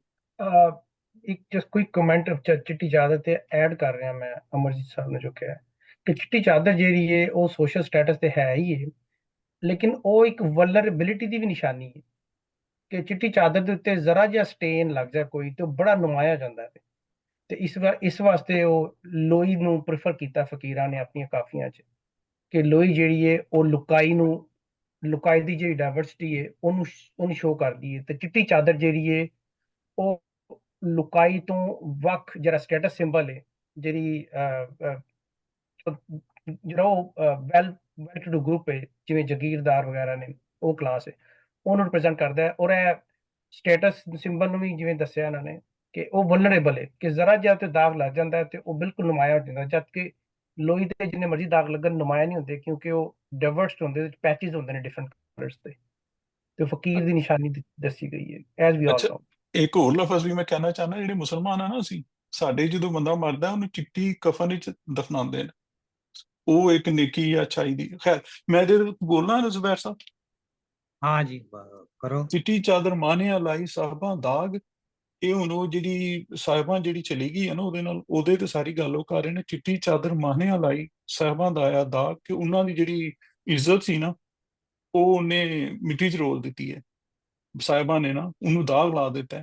ਜਿਨ੍ਹਾਂ ਉਮੀਦ ਪੁਲਾਓ ਦੀ ਤਿੰਨਾਂ ਹੱਥ ਨਾਲ ਸਾਗ, ਤੇ ਜਿਹੜੇ ਉਹ ਜਾਂਜੀ ਹੈ ਜਿਹੜੇ ਮੇਲ ਵਾਲੇ ਸਨ, ਉਹਨਾਂ ਨੇ ਉਮੀਦ ਵਿਆਹ ਦੀ ਲਾਈ ਦੀ ਸੀ, ਤੇ ਉਹਨਾਂ ਵਿਚਾਰਿਆਂ ਦੇ ਹੱਥ ਨਾਲ ਨਾ ਦਾਲ ਨਾ ਸਾਗ ਹੈ। ਮਾਤਮ ਹੋਏ ਮਜਲਸੀ ਬੋਲਣ ਰਹਾ ਨਵਾਜ਼, ਹਾਲੇ ਫਿਕਰਾ ਪੂਰਾ ਹੀ ਨਹੀਂ ਸੀ ਹੋਇਆ, ਜਿਸ ਤਰ੍ਹਾਂ ਉਹਨਾਂ ਨੇ ਕਿਹਾ ਲੀਜ਼ੀਆ ਜੀ ਨੇ, ਹਾਲੇ ਉਹ ਇੱਕ ਗੱਲ ਪੂਰੀ ਨਹੀਂ ਸੀ ਹੋਈ। ਤੇ ਪਹਿਲੇ ਮਜਲਿਸੀ ਸ਼ੀਆਂ ਦੇ ਕੰਟੈਕਸਟ ਵਿੱਚ ਹੁੰਦਾ, ਮਜਲਿਸ ਹੁੰਦੀ ਹੈ ਜਿਹਦੇ 'ਚ ਰੋਣ ਪਿੱਟਣ ਸਿਆਪਾ ਬਹੁਤਾ ਹੁੰਦਾ, ਮਤਲਬ ਦੁੱਖ ਦੀਆਂ ਗੱਲਾਂ ਬਹੁਤੀਆਂ ਹੁੰਦੀਆਂ, ਕਿ ਉਹ ਮਾਤਮ ਤੇ ਖੈਰ ਵੈਸੇ ਹੀ ਮਾਤਮ ਆ ਗਿਆ। ਉਹ ਕਹਿੰਦਾ ਕਿ ਉਹ ਹਾਲੇ ਫਿਕਰਾ ਪੂਰਾ ਹੋਇਆ ਹੀ ਨਹੀਂ, ਕੋਈ ਕੰਮ ਪੂਰਾ ਹੋਇਆ ਹੀ ਨਹੀਂ ਸੀ, ਤੇ ਉਸ ਤੋਂ ਪਹਿਲੇ ਹੀ ਜਿਹੜੀ ਹੈ ਨਾ ਉਹ ਮਾਤਮ ਦੀਆਂ ਮਜਲਿਸਾਂ ਵਿਚ ਗਈਆਂ। ਤੇ ਤਾਇਆ ਡੂਮਾ ਅਚ ਵੀ ਹੱਥ ਨਾ ਲੱਗਾ ਲਾਗ, ਤੇ ਉਹ ਜਿਹੜੇ ਸੀ ਨਾ ਡੂਮ, ਉਹਨਾਂ ਨੂੰ ਅਚ ਵੀ ਲੱਗ ਗਈ, ਉਹਨਾਂ ਨੂੰ ਬੜੀ ਤਪ ਚੜ ਗਈ, ਉਹਨਾਂ ਨੂੰ ਬੜੀ ਗਰਮੀ ਚੜੀ, ਗੁੱਸਾ ਆਇਆ ਕਿ ਇਹ ਹੁਣ ਕੀ ਹੋ ਗਿਆ, ਸਾਹਿਬਾਂ ਟੁੱਟ ਗਏ ਤੇ ਸਾਡੇ ਹੱਥ ਦੇ ਗੁਲਾਬ ਵੀ ਨਹੀਂ ਆਇਆ ਵਿਆਹ ਦਾ। ਥੋੜੀ ਜਿਹੀ ਮੈਂ ਸਿਰਫ ਇੰਨੀ ਗੱਲ ਕਰਾਂ, ਜਿਹੜਾ ਪਿਛਲਾ ਬੰਦ ਹੈ ਉਹਦੇ 'ਚ ਤਾਕਤ ਦਿਖਾਈ ਗਈ ਕਿ ਘੋੜੀਆਂ ਨੇ ਉਹਨਾਂ ਦੀਆਂ, ਅਰਬੀ ਘੋੜੇ ਨੇ, ਔਰ ਸਹੇਲੀ ਧੀ ਰਾਜੇ ਦੀ ਸਹੇਲੀ ਹੈ। ਲੇਕਿਨ ਇਹ ਸ਼ਹਿਰ ਜਿਹੜਾ ਮਕੂਲਾ ਸ਼ਹਿਰ ਹੈ, ਇਹਦੇ ਵਿੱਚ ਇੱਕ ਤੇ ਇਹ ਹੈ ਕਿ ਉਹਨਾਂ ਨੂੰ ਪਤਾ ਲੱਗ ਗਿਆ ਕਿ ਸਾਹਿਬਾਂ ਚਲੀ ਗਈ, ਉਹਦੇ ਜਿਹੜੇ ਹੈ ਨੇ ਟੱਬਰ ਜਿਹੜਾ ਉਹਦਾ ਸਾਹਿਬਾਂ ਦਾ, ਉਹਨਾਂ ਨੂੰ ਪਤਾ ਚੱਲ ਗਿਆ। ਅਰਬੀ ਘੋੜੇ ਨੇ ਉਹਨਾਂ ਸਾਰਾ, ਲੇਕਿਨ ਇਹਦੇ ਵਿੱਚ ਇੰਟੀਰੀਅਰ ਦਿਖਾਇਆ ਉਹਨਾਂ ਨੇ, ਇਹਦੇ ਵਿੱਚ ਉਹ ਦਿਖਾਏ ਨੇ ਕਿ ਉਹ ਇੱਕ ਸੋਗ ਦੇ ਵਿੱਚ ਨੇ। ਬੇਸ਼ੱਕ ਉਹ ਤਾਕਤਵਰ ਨੇ, ਲੇਕਿਨ ਇਹਦੇ ਵਿੱਚ ਦਿਖਾਇਆ ਕਿ ਉਹ ਇੱਕ ਦੂਸਰੀ ਤਸਵੀਰ ਦਿਖਾਈ ਹੈ। ਪਿਛਲੀ ਤਸਵੀਰ ਜਿਹੜੀ ਤਾਕਤ ਦੀ ਤਸਵੀਰ ਹੈ ਉਹਨਾਂ ਦੇ ਗ੍ਰੈਂਚਰ ਦੀ, ਇਹ ਤਸਵੀਰ ਜਿਹੜੀ ਹੈ ਉਹਨਾਂ ਦੇ ਸੋਗ ਦੀ, ਦਰਦ ਦੀ ਔਰ ਦੁੱਖ ਦੀ। ਇਹ ਹੋਰ ਇੰਟੀਰੀਅਰ ਗਿਆ। ਪਿਛਲੀ ਜਿਹੜੀ ਹੈ ਬੰਦ ਸੀ ਉਹਦੇ ਵਿੱਚ ਸਾਹਿਬਾਂ ਵੇਖ ਰਹੀ ਸੀ ਪਿੱਛੇ ਨੂੰ। ਇਹਦੇ ਵਿੱਚ ਸ਼ਾਇਰ ਜਿਹੜਾ ਹੈ ਉਹਨਾਂ ਦੇ ਵਿੱਚ ਜਾ ਕੇ ਬੈਠਾ ਹੈ ਔਰ ਦੱਸ ਰਿਹਾ ਕਿ ਉੱਥੇ ਕੀ ਹੋ ਰਿਹਾ, ਉਹਨਾਂ ਦੇ ਵਿੱਚ ਕੀ ਹੋ ਰਿਹਾ। ਉਹਨਾਂ ਦੇ ਜ਼ਿਹਨਾਂ 'ਚ ਕੀ ਹੋ ਰਿਹਾ, what they are ਹਾਂ what they are going through। ਇੱਕ ਹੋਰ ਇਹ ਵੀ ਥੋੜਾ ਬੜਾ ਜਿਹਾ ਇੱਕ ਮੂਵੀ ਵਾਂਗਰ। ਹਾਂਜੀ ਕਰੋ ਜੀ ਦੀਪਾ ਜੀ। ਇੱਕ ਥੋੜਾ ਜਿਹਾ ਇਹ ਵੀ ਇਸ਼ਾਰਾ ਆਇਆ ਕਿ ਵੀ ਜਿਹੜੀ ਆ ਚਿੱਟੀ ਚਾਦਰ ਇੱਜ਼ਤਾਂ ਜਿਹੜੀ ਲੋਕੀ ਬਣਾਈ ਬੈਠੇ ਨੇ, ਉਹ ਕਿੱਡੀ ਸੁਪਰਫਿਸ਼ੀਅਲ ਚੀਜ਼ ਹੈ ਔਰ ਕਿੱਡੀ ਛੇਤੀ ਇਹਦੇ ਤੇ ਦਾਗ ਲੱਗਦਾ ਹੈ। ਬੜੀ ਸੁਪਰਫਿਸ਼ੀਅਲਿਟੀ ਵੀ ਦਿਖਾਈ ਗਈ ਹੈ ਇਸ ਚੀਜ਼ ਦੀ ਕਿ ਇਟਸ ਨਾਟ ਆਪਣੇ ਜੋ ਬਣ ਕੇ ਬੈਠੇ ਨੇ ਬੜੀ ਛੇਤੀ ਉਹ ਜ਼ਮੀਨ ਤੇ ਆ ਡਿੱਗਦੇ ਨੇ। ਬਿਲਕੁਲ ਸਹੀ। ਅੱਛਾ, ਇੱਕ ਹੋਰ ਗੱਲ ਪਹਿਲੇ ਬੰਦ ਦੇ ਵਿੱਚ ਮੈਨੂੰ ਇਹ ਹੋਈ ਹੈ ਕਿ ਇੱਕ ਲਾਈਨ ਮੈਨੂੰ ਲੱਗਦਾ ਥੋੜੀ ਜਿਹੀ ਇਨਕੰਪਲੀਟ ਹੈ। ਖੇਡੇ ਵਿੱਚ ਸਹੇਲੀਆਂ ਧੀ ਰਾਜੇ ਦੀ, ਮੈਨੂੰ ਲੱਗਦਾ ਇੱਥੇ ਬਲੈਂਕ ਹੈ, ਕੋਈ ਵਰਡ ਇਜ਼ ਮਿਸਿੰਗ ਕਿ ਨਜ਼ਰ ਕਰੇ ਵਿੱਚ ਪੋਸ਼ਣਾ ਹੱਥ ਸੋਨੇ ਦੀ ਵੰਗ। ਸੋ ਇਹ ਵੀ ਸ਼ਾਇਦ ਮੇਰਾ ਖਿਆਲ ਹੈ ਲੱਗਦਾ ਕੋਈ ਨਾ ਕੋਈ ਲਫ਼ਜ਼ ਮਿਸਿੰਗ ਹੈ ਇੱਥੇ। ਹਾਂ, ਮੈਂ ਜ਼ੁਬੈਰ ਸਾਹਿਬ ਨੂੰ ਪੁੱਛਣਾ ਸੀ ਸ਼ੁਰੂ 'ਚ ਤੇ ਕਿ ਇੱਥੇ ਮੈਨੂੰ ਲੱਗਦਾ ਕਿ ਕੋਈ ਵਜ਼ਨ ਪੂਰਾ ਨਹੀਂ ਹੋ ਰਿਹਾ ਨਾ ਫਲੋ ਦਾ। ਮੈਂ ਗੱਲ ਕਰਾਂ ਇਹ ਤਾਂ ਜ਼ੁਬੈਰ ਸਾਹਿਬ ਅਗਰ ਇਜਾਜ਼ਤ ਦਿਓ। ਹਾਂਜੀ ਕਰੋ। ਸਰ ਜਿਹੜਾ ਪਿੱਛੇ ਉਹਨੇ ਕਿਹਾ ਨਾ ਕਿ ਵੇਖ ਉਸ ਦਿਸਦੀਆਂ ਟਾਹਲੀਆਂ ਵੱਧ ਹੋਈਆਂ ਜੰਗ, ਇਹ ਟਾਹਲੀਆਂ ਦਾ ਤੇ ਇੱਕ ਸਹੇਲੀਆਂ ਦੇ ਖੇਡਣ ਦਾ ਆਪਸ 'ਚ ਰਿਲੇਸ਼ਨ ਹੈ। ਉਹ ਉੱਥੇ ਸਹੇਲੀਆਂ ਖੇਡਦੀਆਂ ਸਨ, ਰਾਜੇ ਦੀ ਧੀ ਉੱਥੇ ਖੇਡਦੀ ਹੁੰਦੀ ਸੀ ਨਾ ਟਾਹਲੀਆਂ ਦੇ ਥੱਲੇ। ਹਾਂ ਹੁਣ ਆਪਣਾ ਸਹੀਦ ਸਾਹਿਬ ਪਤਾ ਨਹੀਂ ਕਿਹੜਾ ਇੱਕ ਲਫ਼ਜ਼ ਇੱਥੇ ਰਹਿ ਗਿਆ ਹੋਏਗਾ, ਅਸੀਂ ਤੇ ਕੋਈ ਟੇਵਾ ਹੀ ਲਾ ਸਕਦੇ। ਤੁਹਾਡੇ ਕੋਲ ਦੋਵਾਂ ਨੁਸਖਿਆਂ 'ਚ ਮਿਸਿੰਗ ਹੈ। ਦੇਖਣਾ ਦੂਸਰਾ ਦੇਖਣਾ 1 ਅੱਜ ਆਊਟ ਆਫ ਕਿਉਰਿਓਸਿਟੀ ਉਹਨਾਂ ਨੇ ਜ਼ਰਾ ਚੇਂਜ ਕਰ ਦਿੱਤਾ। ਉਹਨਾਂ ਨੇ ਕੀਤਾ ਖੇਡੇ ਵਿੱਚ ਸਹੇਲੀਆਂ ਰਾਜੇ ਧੀ ਮਲੰਗ। ਹਾਂ, ਇਹ ਸਹੀ ਹੋਏਗਾ। ਇਹ ਤਾਂ ਬਿਲਕੁਲ ਹੀ ਅਲੱਗ ਕਰ ਦਿੱਤਾ ਨਾ, ਇਹ ਇੰਨਾ ਇਹ ਤੇ ਸੂਫੀ ਨੇੜੇ ਸਾਹਿਬ ਤੇੜੇ ਦੀ ਵੀ ਨਹੀਂ ਲੱਗਦਾ। ਤੁਸੀਂ ਸਾਹਿਬ ਨੇ ਬਦਲ ਪੂਰਾ ਕਰਤਾ ਹੈ। ਰਾਜੇ ਧੀ ਮਲੰਗ ਕਰਤਾ ਕਿ ਸਹੇਲੀਆਂ ਖੇਡ ਰਹੀਆਂ, ਰਾਜੇ ਵੀ ਨੇ, ਧੀਆਂ ਵੀ ਨੇ, ਮਲੰਗ ਵੀ ਨੇ। ਮੈਨੂੰ ਵੈਸੇ ਇਹ ਗੱਲ ਹੈ ਰਾਜੇ ਧੀ ਮਲੰਗ ਮੈਨੂੰ ਸਹੀ ਨਹੀਂ ਲੱਗ ਰਿਹਾ। ਉਹ ਐਕਚੁਅਲੀ ਉਹ ਸ਼ਾਇਰ ਉਹਨੂੰ ਵਡਿਆ ਹੀ ਰਿਹਾ ਸਾਹਿਬਾਂ ਨੂੰ ਕਿ ਉਹ ਰਾਜਿਆਂ ਅੱਗੇ, ਕਿਉਂਕਿ ਅੱਗੇ ਜਿਹੜਾ 129 ਬੰਦ ਹੈ ਨਾ ਉਹਦੇ ਵਿੱਚ ਆ ਦੇਖੋ, ਅਕਬਰ ਜੇੜ ਨਾ ਬਾਦਸ਼ਾਹ ਖੇਵੇ ਜੇੜ ਤਰਾਨ। ਉਹ ਦੱਸ ਰਿਹਾ ਕਿ ਇਜ਼ ਅ ਵੈਰੀ ਰਿਚ ਮੈਨ ਔਰ ਉਹ ਜਿਹੜਾ ਸਾਹਿਬਾਂ ਦਾ ਟੱਬਰ ਹੈ ਸਾਰਾ ਉਹਦਾ ਜਿਹੜਾ ਟਾਬਰੀ ਹੈ ਔਰ ਉਹ ਬਾਦਸ਼ਾਹ ਤੋਂ ਘੱਟ ਨਹੀਂ ਹੈਗੇ, ਅਕਬਰ ਬਾਦਸ਼ਾਹ ਤੋਂ ਘੱਟ ਨਹੀਂ ਹੈਗੇ ਤੇ ਉਹ ਰਾਜੇ ਵਰਗੀ ਧੀ ਹੈ। ਉਹ ਜਿਹੜੀ ਸਾਹਿਬਾਂ ਹੈ ਉਹ ਰਾਜਿਆਂ ਵਰਗੀ ਧੀ ਹੈ ਔਰ ਉਹਦੇ ਸ਼ਾਇਦ ਰਾਜੇ ਨਾਲ ਹੀ ਜਿਹੜਾ ਹੈ ਉਹਦੀ ਮੰਗ ਹੋਣੀ ਸੀ, ਜੋ ਵੀ ਹੈ ਇਸ ਤਰ੍ਹਾਂ ਦੀ ਕੋਈ ਗੱਲ ਲੱਗਦੀ। ਇੱਕ ਸਵਾਲ ਮੈਂ ਹੋਰ ਪੁੱਛਣਾ ਜ਼ੁਬੈਰ ਸਾਹਿਬ, 125 ਬੰਦ ਹੈ ਨਾ, ਅਗਰ ਉਹਦੇ ਤੇ ਦੇਖੋ ਤੇ ਉਹਦੇ ਐਂਡ ਤੇ ਆਉਂਦਾ ਰੁੱਖ ਦੁੱਖ ਮੁੱਖ, ਲੇਕਿਨ ਇੱਕ ਲਾਈਨ ਜਿਹੜੀ ਉਹ ਚੁੱਪ ਤੇ ਆ ਜਾਂਦੀ ਹੈ, ਉਹ ਡਿਫਰੈਂਟ ਹੈ। ਐਸੇ ਤਰ੍ਹਾਂ ਇਹਦੇ ਵਿੱਚ ਵੀ ਹੈ। ਇਹ ਕੋਈ ਮੈਨੂੰ ਲੱਗਦਾ ਕੋਈ ਡਿਫਰੈਂਟ ਚੀਜ਼ ਹੁੰਦੀ ਹੈ ਇਹਦੇ ਵਿੱਚ, ਜੰਗ ਰੰਗ ਤੰਗ ਵੰਗ ਤੇ ਰਾਜੇ ਦੀ ਵੀ ਅਲੱਗ ਹੈ। ਉਹ ਐਸੇ ਲਈ ਉਹਨਾਂ ਨੇ ਖਿੱਚ ਕੇ ਨਾ, ਸੂਫੀ ਸਾਹਿਬ ਨੇ ਉਹਨੂੰ ਖਿੱਚ ਕੇ ਰਾਜੇ ਧੀ ਮਲੰਗ ਮਲੰਗ ਉਹਨਾਂ ਨੇ ਉਹ ਜਿਹੜਾ ਨਾ ਜਿਹੜੀ ਗੱਲ ਤੁਸੀਂ ਕਹਿ ਰਹੇ ਹੋ ਨਾ ਉਹ ਉਹਨਾਂ ਨੇ ਪੂਰੀ ਕਰਤੀ ਹੈ। ਲੇਕਿਨ 125 ਵਿੱਚ ਵੀ ਉਹ ਵਜ਼ਨ ਨਹੀਂ ਹੈ। 125 ਬੰਦ ਦੇਖੋ ਨਾ, ਰੁੱਖ ਦੁੱਖ ਮੁੱਖ ਚੁੱਪ, ਕਈ ਹੋਰ ਵੀ ਬੰਦ ਐਸੇ ਹਨ। ਕਾਫੀ ਨੇ। ਹਾਂਜੀ ਉਹ ਸੀ ਉਹਦਾ ਕੀ ਕੁਝ ਨਹੀਂ ਕਰ ਸਕਦੇ। ਮੈਂ ਪੜ੍ਹਨਾ, ਸਾਡੇ ਕੋਲ ਆਇਆ ਅਸੀਂ ਉਹੀ ਪੜ੍ਹਨਾ। ਹਾਂਜੀ 128 ਸ਼ੋਰੋ ਬੂਆ, ਸ਼ਹਿਰ ਖੇਵੇ ਹੈ ਗਲਗਲਾ, ਨਿਮਾ ਨਿਮਾ ਸ਼ੋਰ, ਖਾਰੇ ਖਾਰੇ ਚੜ੍ਹਦੀ ਲੈ ਗਿਆ ਖਰਲ ਹਰਾਮੀ ਚੋਰ, ਤਰਪਕਨ ਨੈਣ ਸਵਾਨੀਆਂ ਕੁਝ ਨਾ ਚੱਲਦਾ ਜ਼ੋਰ, ਮਰ ਮਰ ਕੇ ਪੇ ਪਾਉਂਦੇ ਖੇਵੇ ਤਾਈ ਲੋਰ।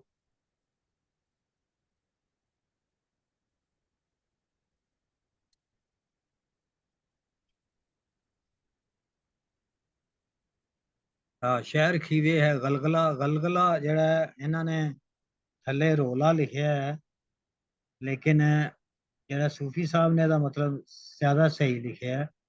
ਉਹਦਾ ਮਤਲਬ ਹੈ ਹਿਲਜੁਲ ਔਰ ਜਿਹੜਾ ਧੁੰਮ ਇਸ ਤਰ੍ਹਾਂ ਦਾ ਹੈ। ਨਿਮਾ ਨਿਮਾ ਸ਼ੋਰ ਇੱਕੋ ਹੀ ਜਿਹੜਾ ਹੈ, ਜਿਹੜਾ ਵਾਕ ਹੈ, ਫਿਕਰਾ ਜਿਹੜਾ ਹੈ। ਗਲਗਲਾ ਜਿਹੜਾ ਹੈ ਉਹ ਹਿਲਜੁਲ ਹੈ, ਮੇਰਾ ਖਿਆਲ ਉਹਦਾ ਮਤਲਬ ਰੌਲਾ ਨਹੀਂ ਹੈ। ਔਰ ਨਿਮਾ ਨਿਮਾ ਸ਼ੋਰ, ਕਿਉਂਕਿ ਨਿਮਾ ਨਿਮਾ ਸ਼ੋਰ ਹੈਗਾ, ਜੇ ਰੌਲਾ ਹੈ ਤੇ ਫਿਰ ਨਿਮਾ ਨਿਮਾ ਸ਼ੋਰ ਕਿੱਥੋਂ ਆ ਗਿਆ? ਸਾਡੇ ਇੱਕ ਉਸੇ- ਲਫ਼ਜ਼ ਹੁੰਦਾ, ਇੱਕ ਉਹਨੂੰ ਕਹਿੰਦੇ ਅਸੀਂ ਕੁਸਰ ਮੁਸਰ, ਅੰਦਰੋਂ ਕੁਚਰ ਅੰਦਰੀ ਮੁਚਰ। ਕੋਈ ਕੁਸਰ ਮੁਸਰ, ਹਾਂ, ਕੁਚਰ ਮੁਸਰ। ਉਹ ਅੰਦਰੋਂ ਅੰਦਰੀ ਜਿਹੜੀਆਂ ਗੱਲਾਂ ਲੋਕੀ ਕਰਦੇ ਨੇ ਨਾ, ਨਿਮਾ ਨਿਮਾ ਜਿੱਦਾਂ ਸ਼ੋਰ ਕਹਿੰਦੇ ਕਿ ਹੌਲੀ ਹੌਲੀ ਅੰਦਰੋਂ ਅੰਦਰੀ ਕੋਈ ਚੀਜ਼ ਰਿੱਝ ਰਹੀ ਆ, ਮਤਲਬ ਆਊਟਰਾਈਟ ਰੌਲਾ ਨਹੀਂ ਪੈ ਰਿਹਾ, ਉੱਤੇ ਕੋਈ ਥੱਲੀ ਨਹੀਂ ਮਚੀ ਪਈ, ਅੰਦਰੋਂ ਅੰਦਰੀ ਗੱਲਾਂ ਹੋ ਰਹੀਆਂ ਨੇ, ਕੁਸਰ ਮੁਸਰ ਹੋ ਰਹੀ ਆ। ਮੇਰਾ ਖਿਆਲ that will be more ਗਲਗਲਾ ਜਿਹੜਾ ਲਫ਼ਜ਼ ਵੀ ਹੈ। ਹਾਂ, ਗਲਗਲਾ ਕਿ ਹਿਲਜੁਲ ਹੋ ਰਹੀ ਹੈ, ਕੋਈ ਮੂਵਮੈਂਟ ਹੈ, ਲੋਕੀ ਗੱਲਾਂ ਕਰ ਰਹੇ ਨੇ, ਔਰ ਨਿਮਾ ਨਿਮਾ ਸ਼ੋਰ ਹੈ ਉਹਨਾਂ ਦੀ ਗੱਲਾਂ ਦਾ। ਨਿਮਾ ਨਿਮਾ ਜਿਹੜਾ ਸ਼ੋਰ ਆ ਰਿਹਾ, ਅਜੇ ਅੰਦਰ ਗੱਲ ਹੈ। ਔਰ ਗੱਲ ਕੀ ਹੋ ਰਹੀ ਹੈ? ਖਾਰੇ ਚੜ੍ਹਦੀ ਲੈ ਗਿਆ ਖਰਲ ਹਰਾਮੀ ਚੋਰ। ਉਹ ਖਾਰੇ ਸੀ, ਅੱਗੇ ਉਹਦੇ ਨੇ ਵਿਆਹ ਹੋਣਾ ਸੀ ਉਹਦਾ, ਤੇ ਉਹਨੂੰ ਜਿਹੜਾ ਖਰਲ ਹਰਾਮੀ ਚੋਰ ਲੈ ਗਿਆ। ਤ੍ਰਿਪਕਨ ਨੈਣ ਸਵਾਣੀਆਂ ਕੁਝ ਨਾ ਚੱਲਦਾ ਜ਼ੋਰ। ਕਤਰਾ ਕਤਰਾ ਕਰਕੇ ਤ੍ਰਿਬਕ ਤ੍ਰਿਬਕ ਜਿਹੜਾ ਤਿਪਕਾ ਤਿਪਕਾ ਕਰਕੇ ਉਹ ਔਰਤਾਂ ਰੋ ਰਹੀਆਂ ਨੇ। ਮਰ ਮਰ ਕੇ ਪਏ ਪਾਉਂਦੇ ਖੀਵੇ ਤਾਈ ਲੋਰ। ਯਾਨੀ ਕਿ ਉਹ ਇਸ ਤਰ੍ਹਾਂ ਲੱਗਦਾ ਜਿਵੇਂ ਮਰ ਹੀ ਗਏ ਨੇ, ਔਰ ਉਹਨਾਂ ਨੂੰ ਗਸ਼ੀ ਦੇ ਔਰ ਦੌਰੇ ਪੈ ਰਹੇ ਨੇ।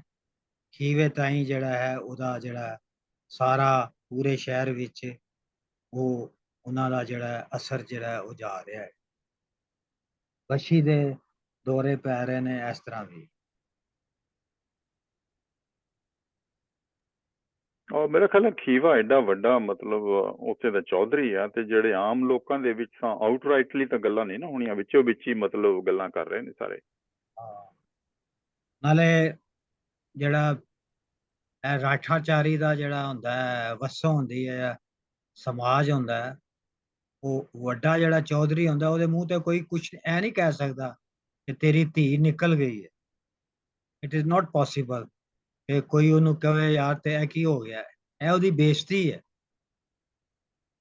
ਇਹ ਇਸ ਤਰ੍ਹਾਂ ਹੁਣ ਲੈਦਾ ਜਿਹੜਾ ਛੋਟਾ ਤਬਕਾ ਹੈ, ਛੋਟਾ ਤਬਕਾ ਜਿਹੜਾ ਆਮ ਲੋਕ ਨੇ, ਉਹ ਨਿਮਾ ਨਿਮਾ ਸ਼ੋਰ ਹੀ ਹੈ ਕਿ ਦੇਖੋ ਜੀ ਚੌਧਰੀ ਸਾਹਿਬ ਨਾਲ ਕੀ ਹੋ ਗਿਆ, ਦੇਖੋ ਜੀ ਇਹ ਹੋਣਾ ਸੀ। ਇਸ ਤਰ੍ਹਾਂ ਦੀਆਂ ਉਹਨਾਂ ਦੇ ਆਪਣੇ ਘਰ 'ਚ ਜ਼ਾਹਰ ਹੈ ਹੋਰ ਤਰ੍ਹਾਂ ਦੀ ਗੱਲਬਾਤ ਹੋ ਰਹੀ ਹੋਗੀ। ਇਹ ਪੂਰੇ ਖੀਵੇ ਸ਼ਹਿਰ ਦੀ ਗੱਲ ਕਰ ਰਿਹਾ ਹੈ ਸ਼ਾਇਰ ਜਿਹੜਾ ਹੈ।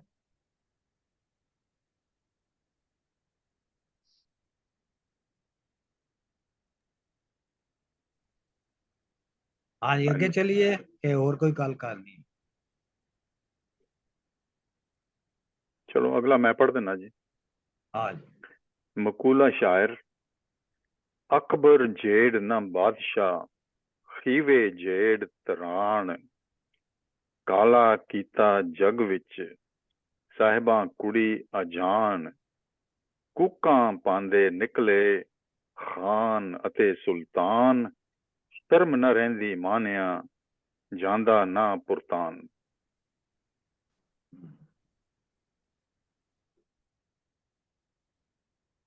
ਅਕਬਰ ਤੋਂ ਵੱਡਾ ਬਾਦਸ਼ਾਹ ਕੋਈ ਨਹੀਂ ਹੋਇਆ ਜੱਗ ਵਿੱਚ, ਔਰ ਖੀਵੇ ਜਿੰਨੀ ਜਿਹੜੀ ਹੈ ਤਾਕਤ, ਤਰਾਨ ਜਾਂ ਸਿਆਸੀ ਤਾਕਤ, ਉਹ ਕਦੀ ਕਿਸੇ ਦੀ ਨਹੀਂ ਹੋਈ। ਕਾਲਾ ਕਰਨਾ ਸਈਦ ਸਾਹਿਬ ਨੂੰ ਪਤਾ ਹੋਏਗਾ, ਉਹਨਾਂ ਨੂੰ ਵੀ, ਗੋਹਰ ਸਾਹਿਬ ਨੂੰ ਵੀ। ਸਾਡੇ ਕਾਰੋਕਾਰੀ ਕੀਤੀ ਜਾਂਦੀ ਹੈ ਕਿ ਉਹ ਬਦਲਾ ਜੇ ਅਗਰ ਲੈਣਾ ਹੋਵੇ ਕਿਸੇ ਦਾ, ਤੇ ਉਹ ਜਿਹੜਾ ਬੰਦਾ ਹੁੰਦਾ ਉਹਨੂੰ ਵੀ ਮਾਰ ਦਿੰਦੇ ਨੇ, ਔਰ ਉਹਦੇ ਨਾਲ ਉਹ ਆਪਣੀ ਭੈਣ ਨੂੰ ਵੀ ਮਾਰ ਦਿੰਦਾ।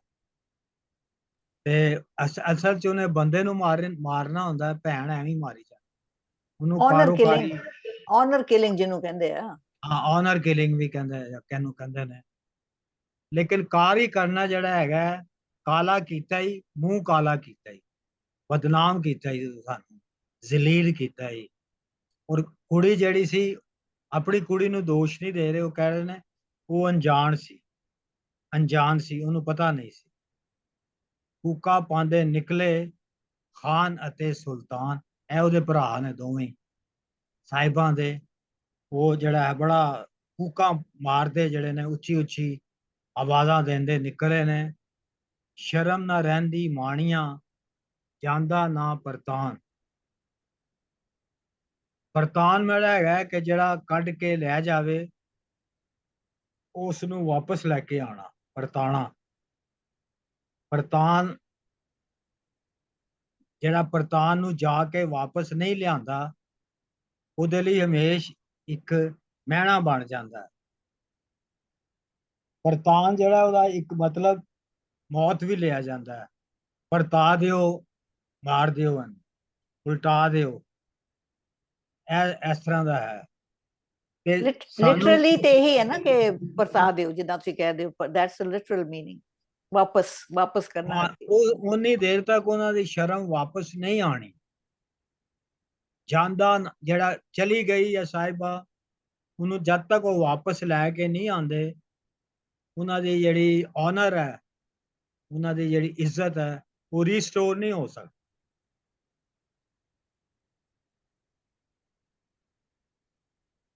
ਇਹਦਾ ਇਹ ਵੀ ਤਾਂ ਨਹੀਂ ਮਤਲਬ ਕਿ ਉਹ ਸ਼ਰਮ ਨਾ ਰਹਿੰਦੀ ਮਾਨ ਹੈ ਕਿ ਜਿਹੜੀ ਚੀਜ਼ ਨਿਕਲ ਜਾਏ ਉਹਨੂੰ ਪਰਤਾਨਾ ਜਾਂ ਉਹਨੂੰ ਮੁਮਕਿਨ ਨਹੀਂ ਹੁੰਦਾ। ਅੱਛਾ, ਮੈਂ ਇੱਕ ਸਵਾਲ ਪੁੱਛਣਾ ਸੀ। ਮੈਂ ਦਰਅਸਲ ਹਜੇ ਵੀ ਚਿੱਟੀ ਚਾਦਰ ਦੇ ਵਿੱਚ ਹੀ ਫਸਿਆ ਹੋਇਆ। ਚਿੱਟੀ ਚਾਦਰ, ਮਾਣਿਆ, ਲਿਆਈ, ਸਾਹਿਬਾ, ਦਾਗ, ਸਾਹਿਬਾਂ ਦਾਗ, ਲਾਈ ਸਾਹਿਬਾਂ ਦਾਗ ਜੀ। ਤੇ ਮੈਂ ਇਹਦੀ ਚੀਜ਼ ਦੇਖ ਰਿਹਾ ਕਿ ਇੱਕ ਜਿੱਦਾਂ ਪਹਿਲਾਂ ਵੀ ਕਿਸੇ ਨੇ ਗੱਲ ਕੀਤੀ ਕਿ ਸੁਪਰਫਿਸ਼ੈਲਿਟੀ ਦੀ ਸ਼ਾਇਦ ਇੱਥੇ ਗੱਲ ਕੀਤੀ, ਪਰ ਮੈਨੂੰ ਲੱਗਦਾ ਕਿ ਇਹ ਤੇ ਖਾਸ ਕਿਸਮ ਦੀ, ਕਿਉਂਕਿ ਅਸੀਂ ਜਦੋਂ ਦੂਸਰੇ ਸਾਡੇ ਪੰਜਾਬੀ ਸੂਫੀ ਜਾਂ ਸ਼ੋਰਾ ਨੇ, ਰਾਈਟਰ ਨੇ, ਜਿਹੜੇ ਸ਼ਾਇਰ ਨੇ, ਉਹਨਾਂ ਦੇ ਵਿੱਚ ਅਕਸਰ ਅਸੀਂ ਦੇਖਦੇ ਹਾਂ ਕਿ ਜਿਹੜੀ ਔਰਤ ਹੈ ਨਾ, ਉਹਦੇ ਨਾਲ ਬਹੁਤ ਹੀ ਸਿੰਪੈਥਾਈਜ਼ ਕੀਤਾ ਜਾਂਦਾ ਹੈ। ਉਹਦੀ ਚੀਜ਼ਾਂ ਨੂੰ ਕਿੱਦਾਂ ਰੱਖਿਆ ਜਾਂਦਾ ਹੈ। ਜਿੱਦਾਂ ਅਸੀਂ ਹੀਰ ਰਾਂਝਾ ਜੋ ਇਹ ਦੇਖਦੇ ਹਾਂ, ਹੀਰ ਵਾਰਿਸ ਸ਼ਾਹ ਵੇਖਦੇ ਹਾਂ, ਉਹਦੇ ਵਿੱਚ ਕਿੱਦਾਂ ਗੱਲ ਕੀਤੀ ਜਾਂਦੀ, ਹੀਰ ਨਾਲ ਕਿੱਦਾਂ ਸਿੰਪੈਥਾਈਜ਼ ਕੀਤਾ ਜਾਂਦਾ। ਇਸ ਪੂਰੀ ਦੇ ਵਿੱਚ ਇੱਕ ਝਲਕ ਹੁੰਦੀ ਹੈ ਕਿ ਜਿਵੇਂ ਨਾ ਔਰਤ ਨੂੰ ਥੋੜਾ ਸਬਸਾਈਡ ਕਰਕੇ ਗੱਲ ਕੀਤੀ ਜਾ ਰਹੀ ਹੈ, ਮਤਲਬ ਉਹਦਾ ਐਕਸਪੀਰੀਅੰਸ ਨਹੀਂ ਕੀਤਾ ਜਾ ਰਿਹਾ। ਮੈਨੂੰ ਲੱਗਦਾ ਹੈ ਕਿ ਜਿੱਦਾਂ ਹੀਰ ਦੇ ਬਾਰੇ ਕਿਹਾ ਜਾਂਦਾ ਹੈ, ਨੀ ਮਾਏ ਮੈਨੂੰ ਖੇੜਿਆਂ ਦੀ ਗੱਲ ਨਾ, ਮਤਲਬ ਉਹਦੇ ਨਾਲ ਕਿੱਦਾਂ ਉਹਦੀ ਸਟੈਂਡ ਪੁਆਇੰਟ ਤੇ ਖੜਾ ਹੋ ਕੇ ਸੋਚਿਆ ਜਾਂਦਾ। ਇੱਥੇ ਗੱਲ ਤੇ ਮਤਲਬ ਮੈਂ ਇੱਥੇ ਜਾਣਨਾ ਚਾਹ ਰਿਹਾ ਕਿ ਕੀ ਰਾਈਟਰ ਆਪਣੀ ਜਦੋਂ ਕੁਝ ਲਿਖਦਾ ਹੈ, ਜੋ ਸ਼ਾਇਰ ਹੁੰਦਾ ਹੈ, ਉਹ ਆਪਣੀ ਇੱਕ ਜ਼ਹਿਨੀ ਜਿਹਨੂੰ ਕਹੀਦਾ ਹੈ ਕਿ ਕਰੈਕਟਰਾਈਜੇਸ਼ਨ ਕਰਦਾ ਹੈ, ਜਾਂ ਉਸ ਚੀਜ਼ ਨੂੰ ਸਾਹਮਣੇ ਰੱਖਦੇ ਹੋਏ ਉਹ ਲਿਖਦਾ ਹੈ।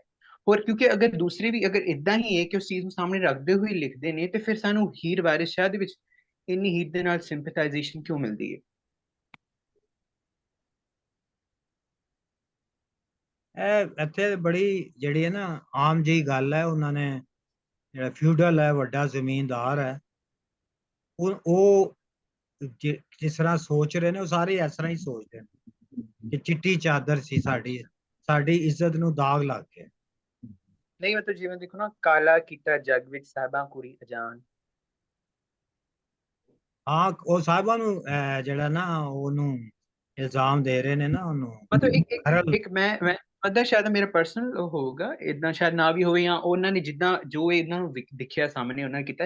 ਲੇਕਿਨ ਇੱਕ ਨਾ ਮਿਸੋਜਿਨਿਸਟਿਕ ਜੀ, ਇੱਕ ਖੈਰ ਕੁਝ ਜ਼ਿਆਦਾ ਹੀ ਹਾਰਡ ਲਫ਼ਜ਼ ਹੋਊਗਾ ਮਿਸੋਜਿਨਿਸਟਿਕ ਕਹਿਣਾ, ਲੇਕਿਨ ਇੱਕ ਉਹ ਪ੍ਰੋਗਰੈਸਿਵਿਜ਼ਮ ਜਾਂ ਉਹ ਇੱਕ ਖਾਸ ਨਾ ਇੱਕ ਜੈਂਡਰ ਦੇ ਵਿੱਚੋਂ ਹਟ ਕੇ ਲਿਬਰੇਟਿਡ ਹੋ ਕੇ, ਜੈਂਡਰ ਨਿਊਟਰਲ ਹੋ ਕੇ ਗੱਲ ਨਹੀਂ। ਅਗਰ ਅਸੀਂ ਦੂਸਰੀਆਂ ਪੰਜਾਬੀ ਦੀ ਪੜ੍ਹਦੇ ਹਾਂ, ਸ਼ਾਹ ਹੁਸੈਨ ਜਾਂ ਬੁੱਲੇ ਸ਼ਾਹ ਜਾਂ ਹੀਰ ਵਾਰਿਸ ਸ਼ਾਹ ਪੜ੍ਹਦੇ ਹਾਂ, ਜਾਂ ਸ਼ਾਹ ਹੁਸੈਨ ਜਾਂ ਬੁੱਲੇ ਸ਼ਾਹ ਪੜ੍ਹਦੇ, ਇਹਨਾਂ ਦੇ ਵਿੱਚ ਜਿਹੜੀ ਹੈ ਨਾ ਬਹੁਤ ਹੀ ਲਿਬਰੇਸ਼ਨ ਹੈ। ਜਦੋਂ ਇਹ ਜੈਂਡਰ ਦੀ ਵੀ, ਇਹ ਔਰਤ ਦੀ ਵੀ ਗੱਲ ਕਰਦੇ ਨੇ, ਮਰਦ ਦੀ ਵੀ ਗੱਲ ਕਰਦੇ ਨੇ, ਲੇਕਿਨ ਇੱਕ ਕਿਸੇ ਖਾਸ ਦੇ ਨਾਲ ਜੁੜਦੇ ਨਹੀਂ। ਉਹ ਇੱਕ ਬੜੀ ਐਸੀ ਗੱਲ ਕਰਦੇ ਜੋ ਯੂਨੀਵਰਸਲ ਹੁੰਦਾ, ਜਾਂ ਜਿਹਨੂੰ ਅਸੀਂ ਕਹਿੰਦੇ ਹਾਂ ਕਿ ਕੈਟੇਗੋਰੀਕਲ ਇੰਪੈਰੇਟਿਵ ਹੁੰਦਾ ਹੈ ਉਹਦਾ, ਜਿਹਨੂੰ ਕੁਝ ਫਲਸਫੀ ਜਿਵੇਂ ਕਾਂਟ ਕਹਿੰਦਾ ਹੈ। ਤੇ ਮਤਲਬ ਕਿ ਲੇਕਿਨ ਇਹਨਾਂ ਦੀ ਗੱਲਾਂ ਜੋ ਹੈ ਉਹ ਇੱਕ ਮਤਲਬ ਖਾਸ ਉਸ ਟ੍ਰੈਡੀਸ਼ਨਲ ਜੀਆਂ ਲੱਗ ਰਹੀਆਂ ਨੇ, ਉਹ ਯੂਨੀਵਰਸਲ ਉਸ ਮਤਲਬ ਇੱਕ ਗੱਲ ਹੁੰਦੀ ਹੈ ਨਾ ਕਿ ਉਸ ਗੱਲ ਦੀ ਜਿਹੜਾ ਮੀਨਿੰਗ ਹੁੰਦੀ ਹੈ ਨਾ ਉਹ ਹਮੇਸ਼ਾ ਯੂਨੀਵਰਸਲ ਹੀ ਰਹਿੰਦੀ ਹੈ, ਲੇਕਿਨ ਇੱਥੇ ਇਹ ਗੱਲ ਯੂਨੀਵਰਸਲ ਨਹੀਂ ਲੱਗ ਰਹੀ, ਬਹੁਤ ਹੀ ਬਾਇਸਡ ਜੀ ਲੱਗ ਰਹੀ ਹੈ,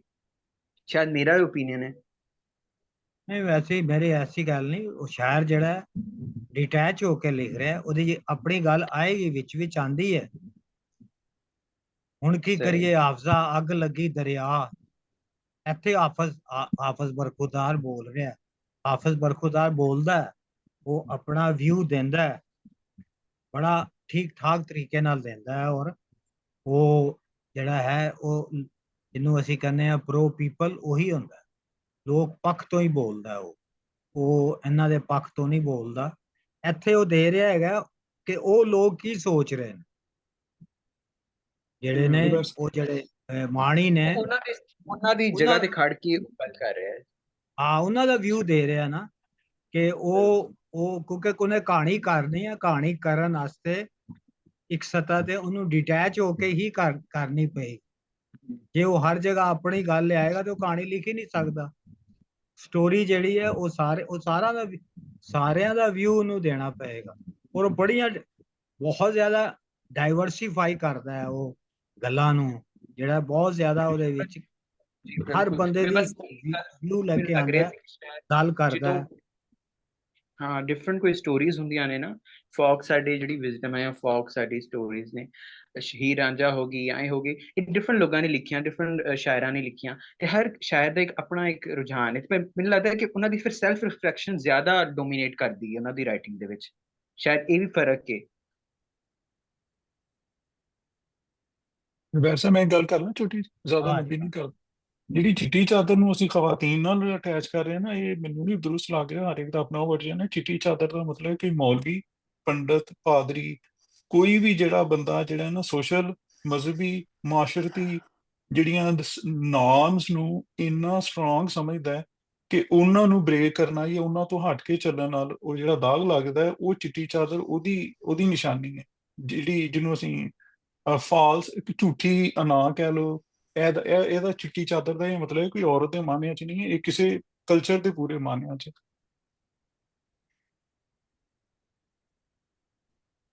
ਹਾਂ ਜੀ, ਹੁਣ ਅਸੀਂ 29 ਪੜ੍ਹ ਰਹੇ ਸਾਂ। ਇੱਕ ਜਿਹੜੀ ਅਲੀ ਰਜ਼ਾ ਜੀ ਨੇ ਗੱਲ ਕੀਤੀ ਹੈ, ਹੀ ਇਜ਼ ਰਾਈਟ। ਜਿਹੜਾ ਵੀ ਰਾਈਟਰ ਹੁੰਦਾ ਆ ਉਹ ਆਪਣੇ ਪਰਸਪੈਕਟਿਵ ਨੂੰ ਕਿਸੇ ਨਾ ਕਿਸੇ ਤਰੀਕੇ ਦੇ ਨਾਲ ਵਿੱਚ ਇਨਸਰਟ ਜ਼ਰੂਰ ਕਰਦਾ ਆਪਣੀ ਰਾਈਟਿੰਗ ਦੇ।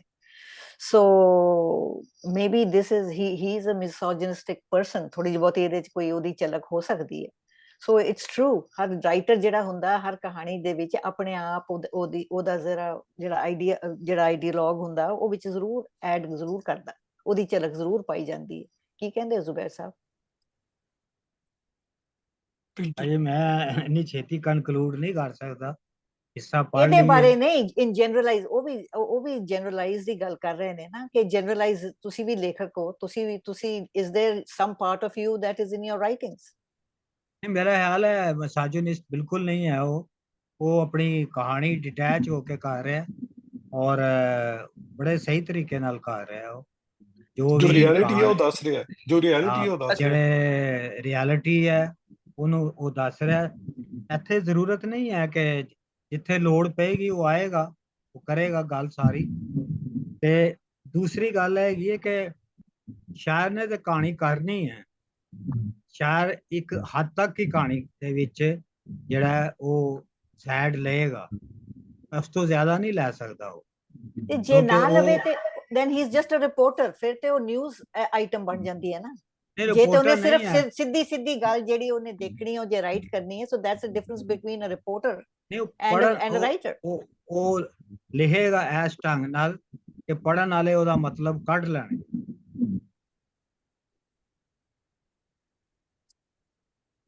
ਮੇਰਾ ਖਿਆਲ ਇਹੀ ਫਰਕ ਹੈ ਕਿ ਕਿਸੇ ਸਟੋਰੀ ਜਾਂ ਨਾਵਲ ਜਾਂ ਇਹ ਕਿਸੇ ਦੇ ਵਿੱਚ ਇੱਕ ਤਾਂ ਕੰਟੈਂਟ ਹੈ ਜਿਹੜੀ ਕਿ ਸਟੋਰੀ ਚੱਲ ਰਹੀ ਹੈ, ਦੂਸਰਾ ਹੈ ਜਿਹੜਾ ਸ਼ੈਲੀ ਕਹਿੰਦੇ ਜਿੱਦਾਂ ਕਿ ਅੰਦਾਜ਼ੇ ਬਿਆਨ, ਗੱਲ ਨੂੰ ਦੱਸਣ ਦਾ ਜਾਂ ਆਪਣੀ ਫਿਲਾਸਫੀ ਨੂੰ ਵਿੱਚ ਇਨਸਰਟ ਕਰਨ ਦਾ ਜਿਹੜਾ ਸਟਾਈਲ ਹੈ, ਜਿਹਦਾ ਵਾਰਿਸ ਸ਼ਾਹ ਦੇ ਵਿੱਚ ਤਾਂ ਬਹੁਤ ਹੈ। ਉਹ ਜਿਹੜਾ ਸ਼ਾਇਰਾਂ ਦਾ ਬਾਰ-ਬਾਰ ਆਪਣੀਆਂ ਆਈਡੀਓਲੋਜੀ ਨੂੰ ਵਿੱਚ ਉਹ ਫਸਾਉਣ ਦੀ ਕੋਸ਼ਿਸ਼ ਕਰਦੇ ਨੇ, ਉਹੀ ਯੂਨੀਕਨੈਸ ਹੁੰਦੀ ਉਹਨਾਂ ਦੇ ਕਿੱਸਿਆਂ ਦੀ। ਕਿੱਸੇ ਤਾਂ ਕੁਝ ਵੀ ਨਹੀਂ ਹੁੰਦੇ, ਮਤਲਬ ਆਮ ਤੌਰ ਤੇ ਸਟੋਰੀ ਤਾਂ ਕੁਝ ਵੀ ਨਹੀਂ ਹੁੰਦੀ, ਸ਼ਾਇਰ ਨੇ ਜੋ ਬਣਾਉਣੀ ਹੁੰਦੀ ਆ ਆਪਣੇ ਅੰਦਾਜ਼ ਦੇ ਨਾਲ, ਜਾਂ ਡਾਇਰੈਕਟਰ ਨੇ ਜਿਹੜੀ ਫਿਲਮ ਨੂੰ ਡਾਇਰੈਕਟ ਕਰਨਾ, ਉਹਦੇ ਵਿੱਚ ਬਾਰੀਕੀ ਹੁੰਦੀ ਮੇਰਾ ਖਿਆਲ। ਲੇਕਿਨ ਮੈਂ ਇਹਦੇ 'ਚ ਇਹ ਵਾਅਦਾ ਕਰਾਂਗਾ, ਵੱਡਾ ਸ਼ਾਇਰ, ਅਦੀਬ, ਦਾਨਿਸ਼ਵਰ ਉਹ ਹੁੰਦਾ ਜਿਹਦੀ ਗੱਲ ਦਿਲ ਨੂੰ ਲੱਗੇ, ਜਿਹਦੀ ਗੱਲ ਲੁਕਾਈ ਸਮਝੇ ਔਰ ਉਹਨਾਂ ਨੂੰ ਅਪੀਲ ਕਰੇ। ਉਸ ਤਰ੍ਹਾਂ ਦੇ ਕੋਈ ਬੰਦਾ ਜਿੰਨਾ ਮਰਜ਼ੀ ਲਿਖਦਾ ਰਹੇ, ਉਹ ਕੋਈ ਪੜ੍ਹੇਗਾ ਹੀ ਨਹੀਂ ਜਿੰਨੀ ਦੇਰ ਤੱਕ ਉਹ ਗੱਲ ਨਹੀਂ ਲਿਖੇਗਾ ਜਿਹੜੀ ਸਾਡੇ ਦਿਲਾਂ ਵਿੱਚ ਹੈ। ਤੇ ਇਸ ਵਾਸਤੇ ਜਿਹੜਾ ਸ਼ਾਇਰ ਉਹ ਲਿਖਦਾ ਹੈ ਜਿਹੜੀ ਸਾਡੇ ਦਿਲ ਨੂੰ ਗੱਲ ਦੀ ਲੱਗਦੀ ਹੈ, ਜਿਹੜੀ ਸਹੀ ਹੁੰਦੀ ਹੈ, ਅਸੀਂ ਉਹ ਪੜ੍ਹੀ ਜਾਂਦੀ ਹੈ, ਸਦੀਆਂ ਤੱਕ ਪੜ੍ਹੀ ਜਾਂਦੀ। ਲੇਕਿਨ ਅਗਰ ਇਹਦੇ ਵਿੱਚ ਦੇਖਿਆ ਜਾਵੇ ਤੇ ਸਾਡੇ ਇਸ ਵਕਤ ਗੱਲ ਅਕਸਰ ਇੰਸਟੀਟਿਊਸ਼ਨ ਦੀ ਗੱਲ ਹੁੰਦੀ ਹੈ ਕਿ ਜਿਹੜੇ ਬੇਸਿਕ ਜਿਹੜੇ ਸਾਡੇ ਤੇ ਹਾਵੀ ਨੇ, ਮੈਰਿਜ ਇੰਸਟੀਟਿਊਸ਼ਨ, ਰਿਲੀਜੀਅਸ ਇੰਸਟੀਟਿਊਸ਼ਨ, ਜਾਂ ਜਿਹੜੇ ਦੂਜੇ, ਅਗਰ ਉਹ ਦੇਖਿਆ ਜਾਵੇ ਤੇ ਉਹ ਤਾਂ ਬਹੁਤ ਹੀ ਮੈਸਿਵ ਨੇ, ਮੈਸਿਵ ਲੈਵਲ ਤੇ ਲੋਕਾਂ ਦੇ ਵਿੱਚ ਰਾਈਜ਼ ਨੇ ਚੀਜ਼ਾਂ ਜਾਂ ਇਹਨਾਂ ਦੇ ਬਾਰੇ 'ਚ। ਕਿ ਫਿਰ ਇਹਦਾ ਮਤਲਬ ਹੈ ਕਿ ਇੱਕ ਰਾਈਟਰ ਨੂੰ ਇਹਨਾਂ ਚੀਜ਼ਾਂ ਦੇ ਬਾਰੇ 'ਚ ਇਹਨਾਂ ਦੇ ਪ੍ਰੋ ਹੋ ਕੇ ਲਿਖਣਾ ਚਾਹੀਦਾ ਹੈ ਫਿਰ, ਕਿਉਂਕਿ ਲੋਕਾਈ ਅਸਲ ਤੇ ਗੱਲ ਇਹ ਹੁੰਦੀ ਹੈ ਨਾ ਕਿ ਕੀ ਅਸਲ ਮੈਟਰ ਕੀ ਕਰ ਰਿਹਾ ਹੈ, ਕਿ ਉਹ ਲਿਖਿਆ ਜਾਵੇ ਜੋ ਰੀਅਲੀ ਮੈਟਰ ਕਰਦਾ ਵਾ। should we really write something that really matter? ਅਸਲ ਤੇ ਇਹ ਮੈਟਰ ਕਰਦਾ ਹੈ ਕਿ ਲੋਕ ਅਗਰ ਉਸ ਗੱਲ ਨੂੰ ਸੁਣਦੇ ਨੇ ਔਰ ਸਦੀਆਂ ਤੱਕ ਪੜ੍ਹਦੇ ਨੇ, ਤੇ ਇਹਦਾ ਮਤਲਬ ਕਿ ਉਹਦੇ ਰਾਈਟਰ ਦੀ ਗੱਲ 'ਚ ਕੋਈ ਗੱਲ ਹੈ। ਪਰ ਗੌਰ ਸਾਹਿਬ, ਇੱਕ ਰਾਈਟਰ ਸਿਰਫ ਇੱਕ ਕਿਸੇ ਨੂੰ ਕਿਤਾਬ ਵੇਚਣ ਲਈ ਤੇ ਨਹੀਂ ਨਾ ਸਿਰਫ ਲਿਖਦਾ। ਸੌਰੀ ਅਮਰਜੀਤ ਜੀ, ਹੈਲੋ ਅਮਰਜੀਤ ਜੀ। ਹਾਂਜੀ, ਮੈਂ ਤੁਹਾਨੂੰ ਬਣਾ ਰਿਹਾ ਹੋਸਟ, ਮੈਨੂੰ ਜ਼ਰਾ ਬਾਹਰ ਜਾਣਾ ਪੈ ਰਿਹਾ ਐਮਰਜੈਂਸੀ। Okay, don't worry. ਹਾਂਜੀ, ਮੈਂ ਤੁਹਾਨੂੰ ਬੀਬਾ ਜੀ, ਇਹ ਜਿਹੜਾ ਕਿੱਸਾ ਹੈ ਨਾ ਮਿਰਜ਼ਾ ਸਾਹਿਬਾਂ ਦਾ, ਇਹਦੇ ਵਿੱਚ ਇੱਥੇ ਸਾਡੇ ਪਾਸੇ ਜਿਹੜਾ ਪੰਜਾਬ 'ਚ ਇੱਕ ਡਿਬੇਟ ਹੈਗੀ ਹੈ ਇਹਦੇ ਵਿੱਚ। ਮੈਂ ਉਹ ਇਸ ਲਈ ਨਹੀਂ ਸ਼ੇਅਰ ਕਰਦਾ ਕਿ ਉਹ ਫਿਰ ਅਸੀਂ ਦੂਸਰੇ ਪਾਸੇ ਚਲੇ ਜਾਵਾਂਗੇ। ਮੈਂ ਕਿਹਾ ਜਦੋਂ ਕਿੱਸਾ ਖਤਮ ਹੋਏਗਾ ਤੇ ਜਦੋਂ ਕਨਕਲੂਡ ਕਰਾਂਗੇ, ਇੱਕ ਡਿਬੇਟ ਹੈਗੀ ਹੈ ਉਹਦੇ ਵਿੱਚ। ਇਹ ਇੱਕ ਜਿਹੜਾ ਹੈ ਧੜਾ, ਉਹਦਾ ਖਿਆਲ ਹੈ ਕਿ ਇਹ ਇਸ਼ਕ ਕਹਾਣੀ ਨਹੀਂ ਹੈ। ਇਹ ਕਿੱਸਾ ਜਿਹੜਾ ਹੈ ਦੋ ਜਿਹੜੇ ਵੱਡੇ ਰਾਠ ਹੈਗੇ ਨੇ ਉਹਨਾਂ ਦੀ ਆਪਸ ਦੀ ਲੜਾਈ ਦੇ ਵਿੱਚ ਹੈ। ਸਹੀ ਗੱਲ, ਲੜਾਈ ਦਾ ਹੈ। ਔਰ ਦੋਵੇਂ ਜਿਹੜੇ ਨੇ, ਜਿਸ ਤਰ੍ਹਾਂ ਹੀਰ ਰਾਂਝਾ ਆਪਣੇ ਆਪ ਨੂੰ ਰੋਲ ਦਿੰਦੇ ਨੇ ਆਪਣੇ ਇਸ਼ਕ ਲਈ, ਇਹਦੇ ਵਿੱਚ ਨਾ ਸਾਹਿਬਾਂ ਰੋਲਦੀ ਹੈ ਨਾ ਮਿਰਜ਼ਾ ਰੋਲਦਾ ਹੈ। ਮਿਰਜ਼ਾ ਆਂਦਾ ਸਾਹਿਬਾਂ ਨੂੰ ਕੱਢਦਾ, ਥੋੜੀ ਦੂਰ ਜਾ ਕੇ ਉਹ ਸਾਹ ਲਏਗਾ, ਦਰਖਤ ਉਹਦੇ ਝੰਡ ਥੱਲੇ ਬੈਠੇਗਾ ਔਰ ਦੋਵੇਂ ਮਾਰੇ ਜਾਣਗੇ। ਬਾਕੀ ਸਾਰਾ ਉਹਦੇ ਵਿੱਚ ਫਿਰ ਉਹ ਬਦਲਾ ਲੈਣਗੇ ਜਾ ਕੇ, ਮਿਰਜ਼ੇ ਉਹ ਖੀਵਾ ਸਾੜ ਦੇਣਗੇ। ਲਿਹਾਜ਼ਾ ਇੱਕ ਗਰੁੱਪ ਦਾ ਖਿਆਲ ਹੈ, ਲੇਕਿਨ ਇਹ ਦੂਸਰੇ ਗਰੁੱਪ ਦਾ ਖਿਆਲ ਹੈ ਕਿ ਐਸੀ ਕੋਈ ਗੱਲ ਨਹੀਂ ਹੈ, ਇਹ ਮੁਕੰਮਲ ਕਿੱਸਾ ਹੈ, ਇਹ ਇਸ਼ਕ ਕਹਾਣੀ ਹੈ। ਔਰ ਜਿਹੜੀ ਸਾਹਿਬਾਂ ਹੈ ਉਹ ਇੱਕ ਪ੍ਰੋਪਰ ਇੱਕ ਮਾਡਰਨ ਕਰੈਕਟਰ ਹੈ, ਔਰ ਉਹ ਜਿਹਦੇ ਵਿੱਚ ਦੋ ਲਹਿਰਾਂ ਚੱਲ ਰਹੀਆਂ ਨੇ।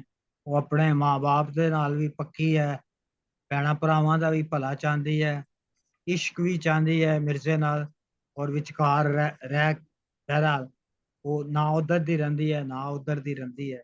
ਤੇ ਉਹ ਇਹ ਇੱਕ ਹੈ, ਇਸ ਤਰ੍ਹਾਂ ਦੀ ਗੱਲ ਹੈ। ਲਿਹਾਜ਼ਾ ਅਲੀ ਰਜ਼ਾ ਸਾਹਿਬ, ਅਗਰ ਲੱਗ ਰਿਹਾ ਅਲੀ ਰਜ਼ਾ ਸਾਹਿਬ ਨੂੰ ਕਿ ਇਸ ਤਰ੍ਹਾਂ ਦੀ ਗੱਲ ਹੈ, ਤੇ ਮੈਂ ਤੇ ਉਹਨੂੰ ਕੁਛ ਨਹੀਂ ਉਹਦੇ ਬਾਰੇ ਕਹਿ ਸਕਦਾ। ਤੁਸੀਂ ਉਹਨੂੰ ਪੜ੍ਹ ਸਕਦੇ ਹੋ ਇਸ ਤਰ੍ਹਾਂ। ਤੁਸੀਂ ਅਗਰ ਪੜ੍ਹਨਾ ਚਾਹੋ ਤੇ ਬਿਲਕੁਲ ਪੜ੍ਹ ਲਓ, ਲੇਕਿਨ ਪੂਰੇ ਕਿੱਸੇ ਨੂੰ ਫਿਰ ਪੜ੍ਹ ਕੇ ਤੁਹਾਨੂੰ ਆਰਗੂਮੈਂਟ ਦੇਣਾ ਪੜੇਗਾ, ਪੂਰਾ ਥੀਸਿਸ ਬਣਾਓ ਕਿ ਉਹ ਸ਼ਾਇਰ ਜਿਹੜਾ ਮਿਸਾਜਿਨਿਸਟ ਹੈ ਜਾਂ ਇਸ ਤਰ੍ਹਾਂ ਦਾ ਹੈ। ਤੇ ਲੇਕਿਨ ਜੇ ਇਸ ਤਰ੍ਹਾਂ ਦਾ ਹੈ ਤੇ 300 ਸਾਲ ਬਾਅਦ ਕਿਉਂ ਲੋਕ ਉਹਨੂੰ ਪੜ੍ਹ ਰਹੇ, ਕੋਈ ਗੱਲ ਤੇ ਹੋਏਗੀ ਉਹਦੇ ਵਿੱਚ, ਕਿਉਂਕਿ ਮਿਸੋਜਨੀ ਹਾਲੇ ਵੀ ਕਾਇਮ ਹੈ ਨਾ। ਉਹ ਤਾਂ ਹੈ। So anyhow, ਨਹੀਂ, this is going to be the ਨਹੀਂ, this is very good.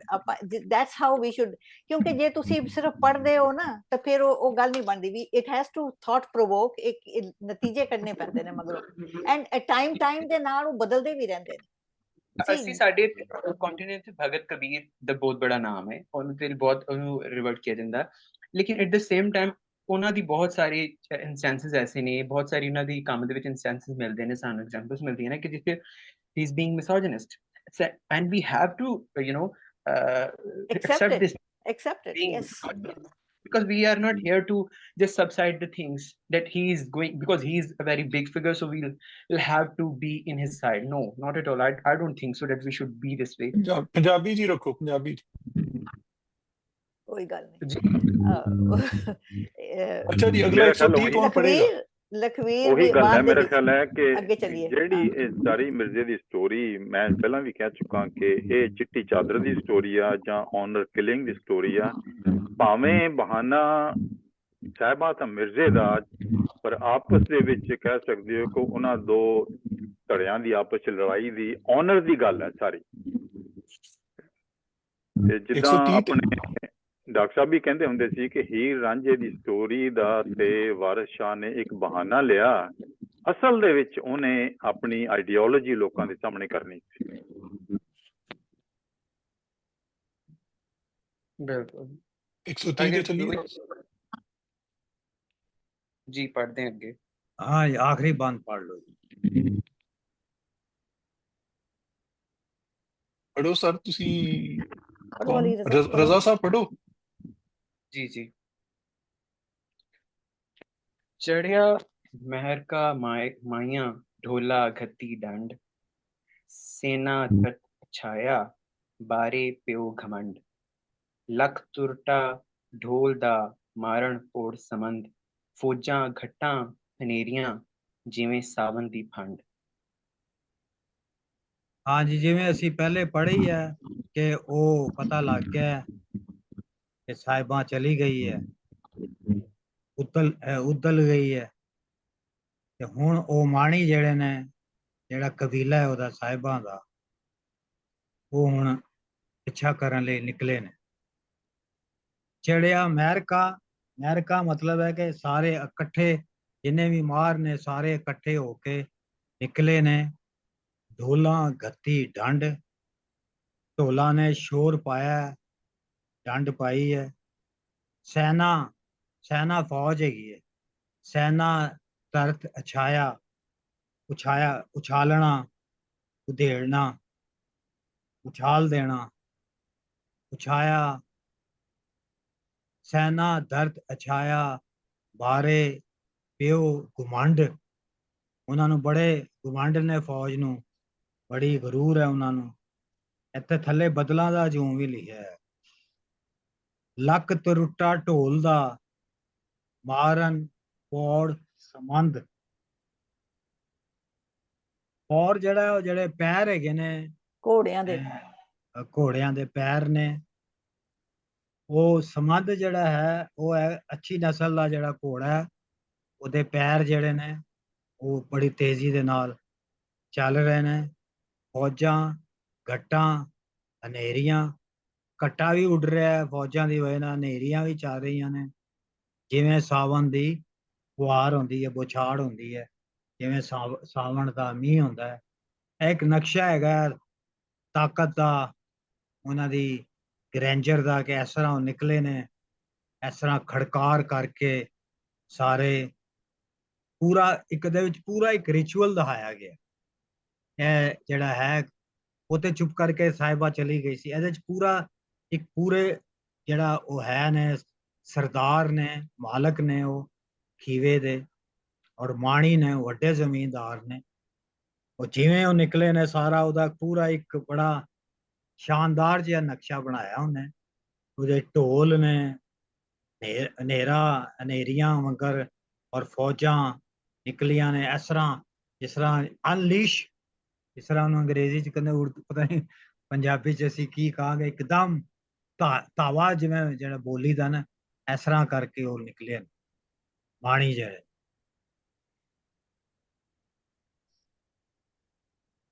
ਮੇਰੇ ਖਿਆਲ ਦੀ ਥੋੜੀ ਜਿਹੀ ਇਹ ਵੀ ਚੀਜ਼ ਹੈ ਕਿ ਤੀਸਰੀ ਲਾਈਨ 'ਚ ਜਦੋਂ ਨਾ ਕਿ ਲੱਕ ਤਰੁੱਟਾ ਢੋਲ ਦਾ ਮਾਰਨ ਪੌੜ ਸਮੁੰਦ, ਕਿ ਢੋਲ ਜਿਹੜਾ ਇੱਕ ਬੀਟ ਰਿਦਮ ਦੇ ਨਾਲ ਚੱਲ ਰਹੀ ਹੈ, ਉਹਦਾ ਰਿਦਮ ਵੀ ਜਿਹੜਾ ਢੋਲ ਦਾ ਟੁੱਟ ਕੇ, ਕਿ ਜਿਹੜੇ ਘੋੜੇ ਨੇ ਬਹੁਤ ਮਤਲਬ ਆਊਟ ਆਫ ਬੀਟ ਜਾ ਕੇ ਤੇਜ਼ ਜਾ ਰਹੇ ਨੇ, ਉਹ ਮਤਲਬ ਡਿਸਟਰਬ ਹੋ ਗਿਆ ਉਹਦਾ ਰਿਦਮ। ਨਹੀਂ ਤਾਂ ਢੋਲ ਤਾਂ ਇੱਕੋ ਬੀਟ ਤੇ ਚੱਲਦਾ ਨਾ, ਆਮ ਤੌਰ ਤੇ ਢੋਲ ਚਲਾਇਆ, ਫੌਜਾਂ ਚੱਲ ਰਹੀਆਂ ਨੇ, ਪਰ ਇਹ ਬੀਟ ਤੋਂ ਵੀ ਅੱਗੇ ਘੋੜੇ ਤੇਜ਼ ਜਾ ਰਹੇ ਨੇ।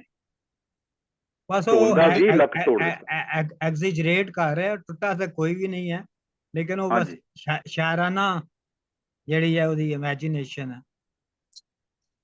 ਇਹ ਪੌੜ ਸੰਬੰਧ ਮਤਲਬ ਉਹਨਾਂ ਦੇ ਜਿਹੜੇ ਸੁਮਾਂ ਦੀ, ਉਹਦੇ ਜਿਹੜੇ ਪੌੜ ਨੇ ਜਦੋਂ ਜ਼ਮੀਨ ਤੇ ਮਾਰਦੇ, ਉਹਨਾਂ ਦੀ ਆਵਾਜ਼ ਇੰਨੀ ਜ਼ਿਆਦਾ ਹੈ ਕਿ ਢੋਲ ਦੀ ਆਵਾਜ਼ ਤੋਂ ਵੀ ਜ਼ਿਆਦਾ ਹੋ ਗਈ, ਜਾਂ ਢੋਲ ਤੋੜ ਦਿੱਤਾ ਉਹਨਾਂ ਨੇ।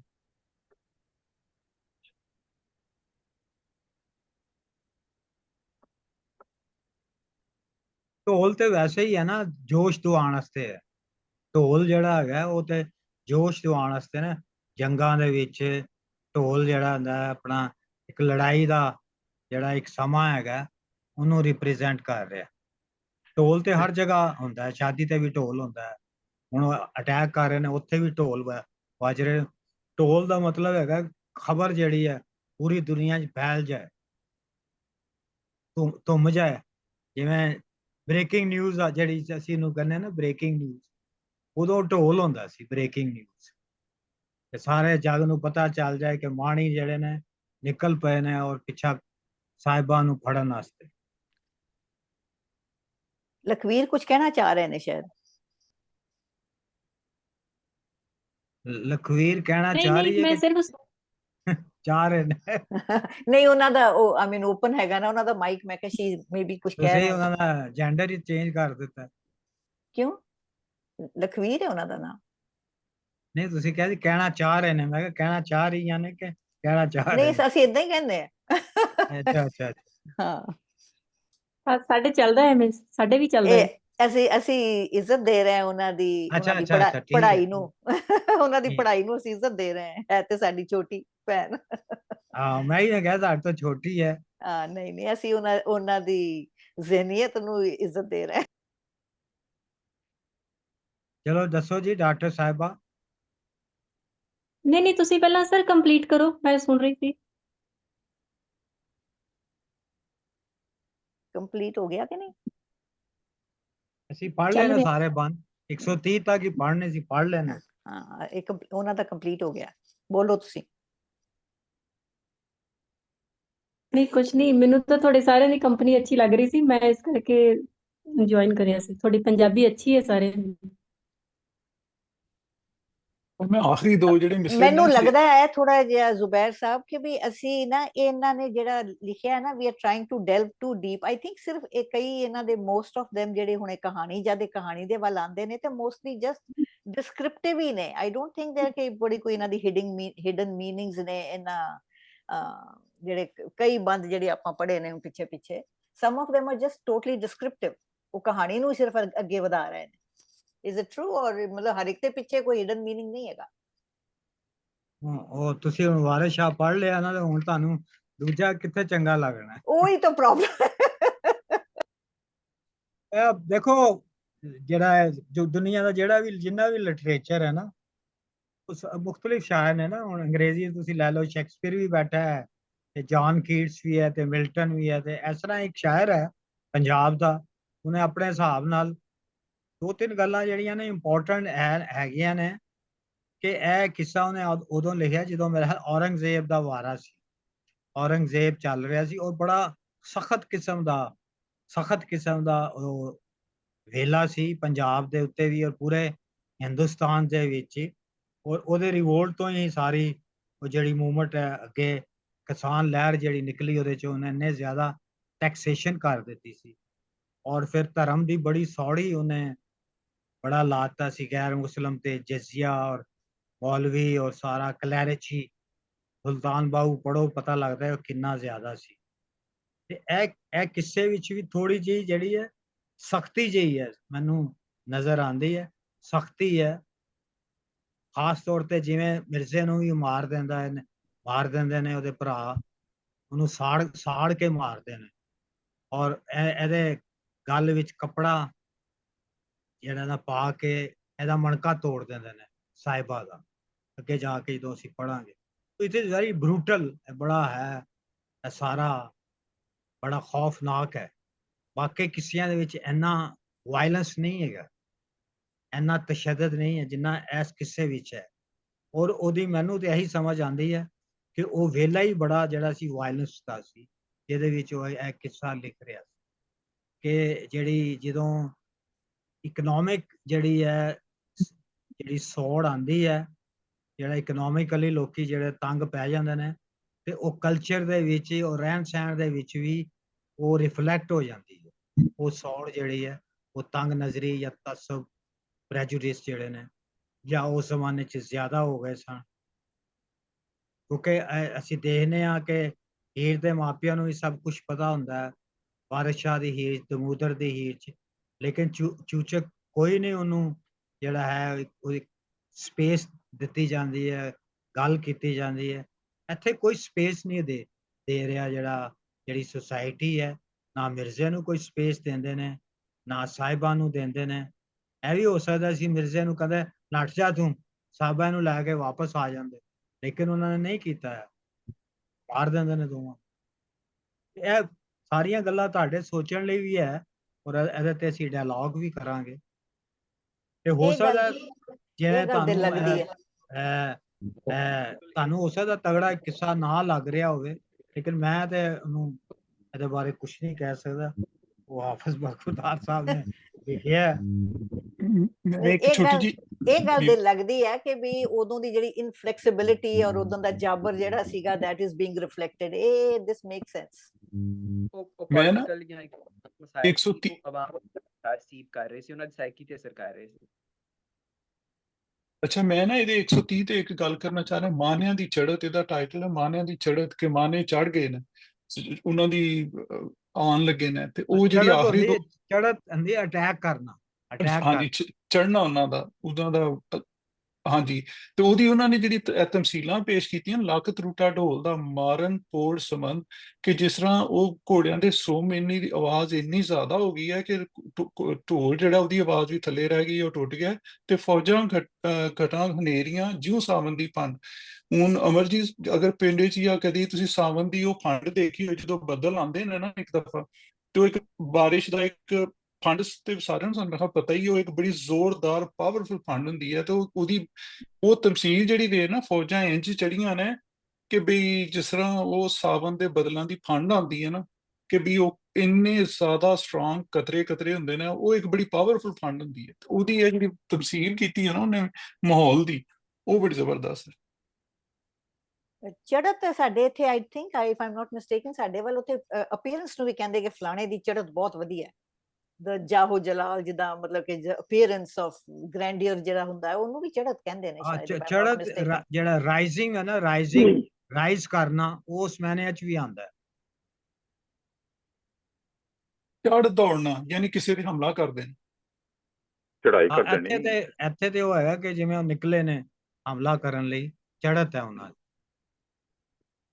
ਮੇਰੇ ਖਿਆਲ ਇੱਕ ਗੱਲ ਪਹਿਲਾਂ ਜਿਹੜੀ ਬੀਬਾ ਜੀ ਕਰ ਰਹੇ ਸੀ ਨੇ, ਕਿ ਸ਼ਾਇਰ ਨੇ ਪਤਾ ਨਹੀਂ ਕੀ ਲਿਖਿਆ, ਕੀ ਸੋਚ ਕੇ ਲਿਖਿਆ, ਔਰ ਅਸੀਂ ਕੀ ਸਮਝ ਰਹੇ ਹਾਂ, ਔਰ ਅਸੀਂ ਕੀ ਵਿੱਚੋਂ ਮਤਲਬ ਕੱਢ ਰਹੇ ਹਾਂ। ਇਹ ਮਿਸਟਰੀ ਤਾਂ ਬਹੁਤ ਵੱਡੀ ਆ ਰਾਈਟਿੰਗ ਦੇ ਵਿੱਚ। ਔਰ ਇਹਦੇ ਵਿੱਚ ਜੇ ਸ਼ਾਇਰ ਜਾਂ ਲਿਖਣ ਵਾਲਾ ਬੰਦਾ ਜੇ ਚੁੱਪ ਹੀ ਰਹੇ ਨਾ, ਵਿਦਆਊਟ ਐਕਸਪਲੇਨੇਸ਼ਨ ਜੇ ਗੱਲ ਹੋਵੇ, ਤਾਂ ਉਹਦੇ ਸਗੋਂ ਜ਼ਿਆਦਾ ਗਹਿਰਾਈ ਲੋਕੀ ਵਿੱਚੋਂ ਕੱਢਣ ਦੀ ਕੋਸ਼ਿਸ਼ ਕਰਦੇ ਨੇ। ਇਹ ਸਾਡੇ ਵੀ ਆਪਣੇ ਮਲੂਹਾ ਸੰਗਤ ਦੇ ਵਿੱਚ ਕਈ ਵਾਰੀ ਪੋਇਟਰੀ ਪੜ੍ਹੀ ਗਈ ਆ, ਕਈ ਵਾਰੀ ਕਹਾਣੀਆਂ ਪੜ੍ਹੀਆਂ ਗਈਆਂ। ਉਹਦੇ ਤੇ ਜਦੋਂ ਕ੍ਰਿਟੀਕਲ ਆਪਾਂ ਡਿਸਕਸ਼ਨ ਕਰਦੇ ਹਾਂ, ਤੇ ਕਈ ਇੱਕ ਦੋ ਰਾਈਟਰਸ ਨੇ ਕਿਹਾ ਵੀ ਕਿ ਮੈਂ ਤਾਂ ਇਹ ਸੋਚਿਆ ਵੀ ਨਹੀਂ ਸੀਗਾ ਕਿ ਤੁਸੀਂ ਜੋ ਇਹਦਾ ਮਤਲਬ ਤੁਸੀਂ ਦੱਸ ਰਹੇ ਹੋ, ਹੁਣ ਮੈਂ ਦੁਬਾਰਾ ਫਿਰ ਸੋਚੂਗੇ। ਮਤਲਬ ਕਿ ਸ਼ਾਇਰ ਨੇ ਵੀ ਇਹ ਥੋੜਾ ਜਿਹਾ ਇਸ਼ਾਰਾ ਦਿੱਤਾ ਹੁੰਦਾ, ਪਤਾ ਨਹੀਂ ਸ਼ਾਇਰ ਨੂੰ ਖੁਦ ਵੀ ਪਤਾ ਹੋਵੇ ਜਾਂ ਨਾ, ਮਤਲਬ ਕੱਢਣ ਵਾਲੇ ਜੋ ਮਤਲਬ ਕੱਢੀ ਜਾਂਦੇ, ਉਹਦੀ ਵੀ ਗਹਿਰਾਈ ਅੱਗੇ ਜ਼ਿਆਦਾ। ਚੁੱਪ ਰਹਿਣ ਦੇ ਵਿੱਚ, ਨਾ ਐਕਸਪਲੇਨ ਕਰਨ ਦੇ ਵਿੱਚ ਮੇਰਾ ਖਿਆਲ ਬਹੁਤ ਜ਼ਿਆਦਾ ਮਿਸਟਰੀ ਆ, ਔਰ ਬਹੁਤ ਜ਼ਿਆਦਾ ਗਹਿਰਾਈ ਹੈ। ਮਜ਼ਾ ਹੈ। ਅਮਰਜੀਤ ਜੀ, ਥੋੜਾ ਜਿਹਾ ਇਹਦੇ 'ਚ ਹੋਰ ਪ੍ਰੋਬਲਮ ਹੈਗਾ ਕਿ 17ਵੀਂ ਸਦੀ 'ਚ ਇਹ ਕਿੱਸਾ ਲਿਖਿਆ ਗਿਆ। ਅਸੀਂ 2024 ਦੇ ਵਿੱਚ ਨੂੰ ਜੋ ਪੜ੍ਹ ਰਹੇ ਹਾਂ, ਅਸੀਂ ਜਿਹੜੀ 2024 'ਚ ਜਿਹੜੀ ਸਾਡੀ ਇਸ ਵੇਲੇ ਪ੍ਰੈਜ਼ੈਂਟ ਅੰਡਰਸਟੈਂਡਿੰਗ ਹੈ, ਜਾਂ ਪ੍ਰੈਜ਼ੈਂਟ ਸਾਡੀ ਰੈਸ਼ਨੈਲਿਟੀ ਹੈ, ਅਕਲ ਜਿਹੜੀ ਹੈ, ਸਮਝ ਜਿਹੜੀ ਹੈ, ਅਸੀਂ ਉਹਦੇ ਨਾਲ ਉਹਨੂੰ ਪੜ੍ਹ ਰਹੇ ਹਾਂ। ਅਸੀਂ 17ਵੀਂ ਸਦੀ ਵਿੱਚ ਇਮੇਜਿਨ ਕਰਕੇ ਨਹੀਂ ਪੜ੍ਹ ਰਹੇ, ਅਸੀਂ ਅੱਜ ਵਿੱਚ ਬੈਠ ਕੇ ਪੜ੍ਹ ਰਹੇ। ਫਿਰ ਮਤਲਬ ਚੇਂਜ ਹੁੰਦਾ ਰਹਿੰਦਾ ਹੈ as the time goes by. ਜਿਸ ਵੀ ਮਾਹੌਲ 'ਚ ਤੁਸੀਂ ਪੜ੍ਹਦੇ ਹੋ, ਜਿਹੜੀ ਜਿਹੜਾ ਤੁਸੀਂ ਉਧਰ ਪੜ੍ਹਦੇ ਹੋ, ਅਸੀਂ ਇੱਧਰ ਪੜ੍ਹਦੇ ਹਾਂ, ਉਹਦਾ ਵੀ ਅਸਰ ਫਰਕ ਪੈਂਦਾ, ਦ ਵੇ ਵੀ ਪਰਸੀਵ ਸਮਥਿੰਗ। ਟਾਈਮ ਨਾਲ ਵੀ ਚੇਂਜ ਹੁੰਦਾ ਰਹਿੰਦਾ। ਉਹ ਜਦੋਂ ਉਹਨੇ ਕਿੱਸਾ, ਲੇਕਿਨ ਬੁਨਿਆਦੀ ਗੱਲ ਜਿਹੜੀ ਹੈ ਬੀਬਾ ਜੀ ਨੇ ਵੀ ਕੀਤੀ ਹੈ, ਔਰ ਅਮਰਜੀਤ ਨੇ ਵੀ, ਸਾਰੇ ਦੋਸਤਾਂ ਨੇ, ਕਿ ਬੁਨਿਆਦੀ ਜਿਹੜੀ ਤਾਂ ਮੈਨੂੰ ਜਿਹੜਾ ਲੱਗਦਾ ਹੈ ਕਿੱਸਾ, ਉਹ ਕਹਾਣੀ ਹੈ ਦੋ ਫਿਊਡਲ ਟੱਬਰਾਂ ਦੀ ਲੜਾਈ ਦੀ ਬੇਸਿਕ, ਕਿ ਉਹ ਕਿਵੇਂ ਲੜਦੇ ਨੇ ਔਰ ਕਿਵੇਂ ਉਹ ਛਾੜ ਕੇ ਉਸਾੜ ਦੇਣਗੇ। ਉਹ ਜਿਹੜੇ ਖੀਵਾ ਉਹਨਾਂ ਨੇ ਸਾੜ ਦੇਣਾ ਮਿਰਜ਼ਿਆਂ ਨੇ। ਮੇਰੇ ਖਿਆਲ ਤੁਹਾਡੇ ਲੜਾਈ ਦੀ ਵੀ ਗੱਲ ਨਹੀਂ, ਇਹ ਸੋਸ਼ਲ ਇੱਜ਼ਤ ਦੀ ਗੱਲ ਹੈ। ਉਹਨਾਂ ਨੇ ਕੁਝ ਲੈਣਾ ਦੇਣਾ ਨਹੀਂ ਕਿਸੇ ਤੋਂ, ਨਾ ਪ੍ਰਾਪਰਟੀ ਲਈ ਲੜ ਰਹੇ, ਨਾ ਬੰਦਿਆਂ ਲਈ ਲੜ ਰਹੇ, ਕਿਸੇ ਲਈ ਨਹੀਂ ਲੜ ਰਹੇ, ਇੱਜ਼ਤ ਲਈ ਲੜ ਰਹੇ ਨੇ। ਹਾਂ ਇਹ ਮਾਰ ਦਿੰਦੇ ਨੇ ਨਾ ਮਿਰਜ਼ੇ ਨੂੰ, ਫਿਰ ਬਦਲਾ ਲੈਂਦੇ ਨੇ। ਇੱਜ਼ਤ ਕਰਕੇ। ਇੱਥੇ ਅੱਜ ਕੱਲ੍ਹ ਵੀ ਅਮਰੀਕਾ ਦੇ ਵਿੱਚ ਕੋਈ ਹੋਰ ਜੋ ਵਿਆਹ ਕਰਵਾਉਂਦਾ ਕਿਸੇ ਹੋਰ ਜਾਤ ਦੇ ਵਿੱਚ, ਤੇ ਕਈ ਮਤਲਬ ਦੂਸਰੇ ਲੋਕਾਂ 'ਚ ਕਈ ਰਿਕਗਨਾਈਜ਼ ਨਹੀਂ ਕਰਦੇ ਪੇਰੈਂਟਸ, ਆਪਣੇ ਦੂਸਰੇ ਕੰਟਰੀਆਂ ਵਿੱਚ ਕੁੜੀਆਂ ਨੂੰ ਵੀ ਮਾਰ ਵੀ ਦਿੰਦੇ ਨੇ ਅੱਜ ਕੱਲ੍ਹ ਵੀ। ਉਹ ਇੱਜ਼ਤ ਦੀ ਗੱਲ ਹੈ, ਦੁਸ਼ਮਣੀ ਕਿਸੇ ਨਾਲ ਕੋਈ ਨਹੀਂ, ਇੱਜ਼ਤ ਦੀ ਗੱਲ ਹੈ। ਹਾਂ ਚੱਲ ਰਿਹਾ, ਅਜੇ ਵੀ ਚੱਲ ਰਿਹਾ, ਬਿਲਕੁਲ ਸਹੀ ਕਹਿ ਰਹੇ ਹੋ। ਝੂਠੀ ਅਨਾ, ਝੂਠੀ ਇੱਜ਼ਤ। ਜੋ ਵੀ ਹੈ ਸਮਝਦਾ ਹੀ ਘੱਟ ਹੈ। ਜਿਸ ਟਾਈਮ ਅਸੀਂ ਔਰਤ ਨੂੰ ਹੱਕ ਦੇ ਦਿਆਂਗੇ ਕਿ ਉਹ ਆਪਣੀ ਮਰਜ਼ੀ ਦਾ ਵਿਆਹ ਕਰ ਸਕਦੀ ਹੈ, ਉਦੋਂ ਫਿਰ ਅਸੀਂ ਨਹੀਂ ਮਾਰਾਂਗੇ। ਅੱਛਾ, ਇੱਕ ਬੰਦੇ ਨੇ ਬੜੀ ਖੂਬਸੂਰਤ ਗੱਲ ਕੀਤੀ, ਉਹਨੇ ਕਿਹਾ ਪੰਜਾਬ 'ਚ ਅੱਧੀ ਇਜਾਜ਼ਤ ਕਿ ਕੁੜੀ ਨਾਸੇ ਤੇ ਉਹ ਤੇ ਮਾਰ ਦਿੰਦੇ ਆ, ਮੁੰਡਾ ਅਗਰ ਕਿਸੇ ਨੂੰ ਕੱਢ ਲਏ ਤੇ ਉਹ ਅਸੀਂ ਕਹਿੰਦੇ ਨੇ ਬੜੀ ਬਹਾਦਰੀ ਕੀਤੀ। ਮਰਦ ਹੈ ਨਾ, ਸੋਜਨੀ ਬਸ ਕੋਈ ਕਰੀ। ਨਹੀਂ ਦੇ। ਮੇਰਾ ਖਿਆਲ ਬੰਦ ਕਰੀਏ ਫਿਰ। ਜੀ ਜੀ ਠੀਕ ਹੈ। ਚਲੋ ਠੀਕ ਹੈ, ਬਹੁਤ ਬਹੁਤ ਮਿਹਰਬਾਨੀ ਤੁਹਾਡੀ ਜ਼ੁਬੈਰ ਸਾਹਿਬ। ਹਾਂ ਰੱਬ ਸ਼ੁਕਰੀਆ ਰਾਖਾ ਜੀ ਸਾਰਿਆਂ ਦਾ, ਬੜੀ ਮਿਹਰਬਾਨੀ। ਦੋਸਤਾਂ ਦਾ। ਹਾਂ ਜੀ, ਰੱਬ ਰਾਖਾ ਜੀ। ਰੱਬ ਰੱਖਾ ਜੀ।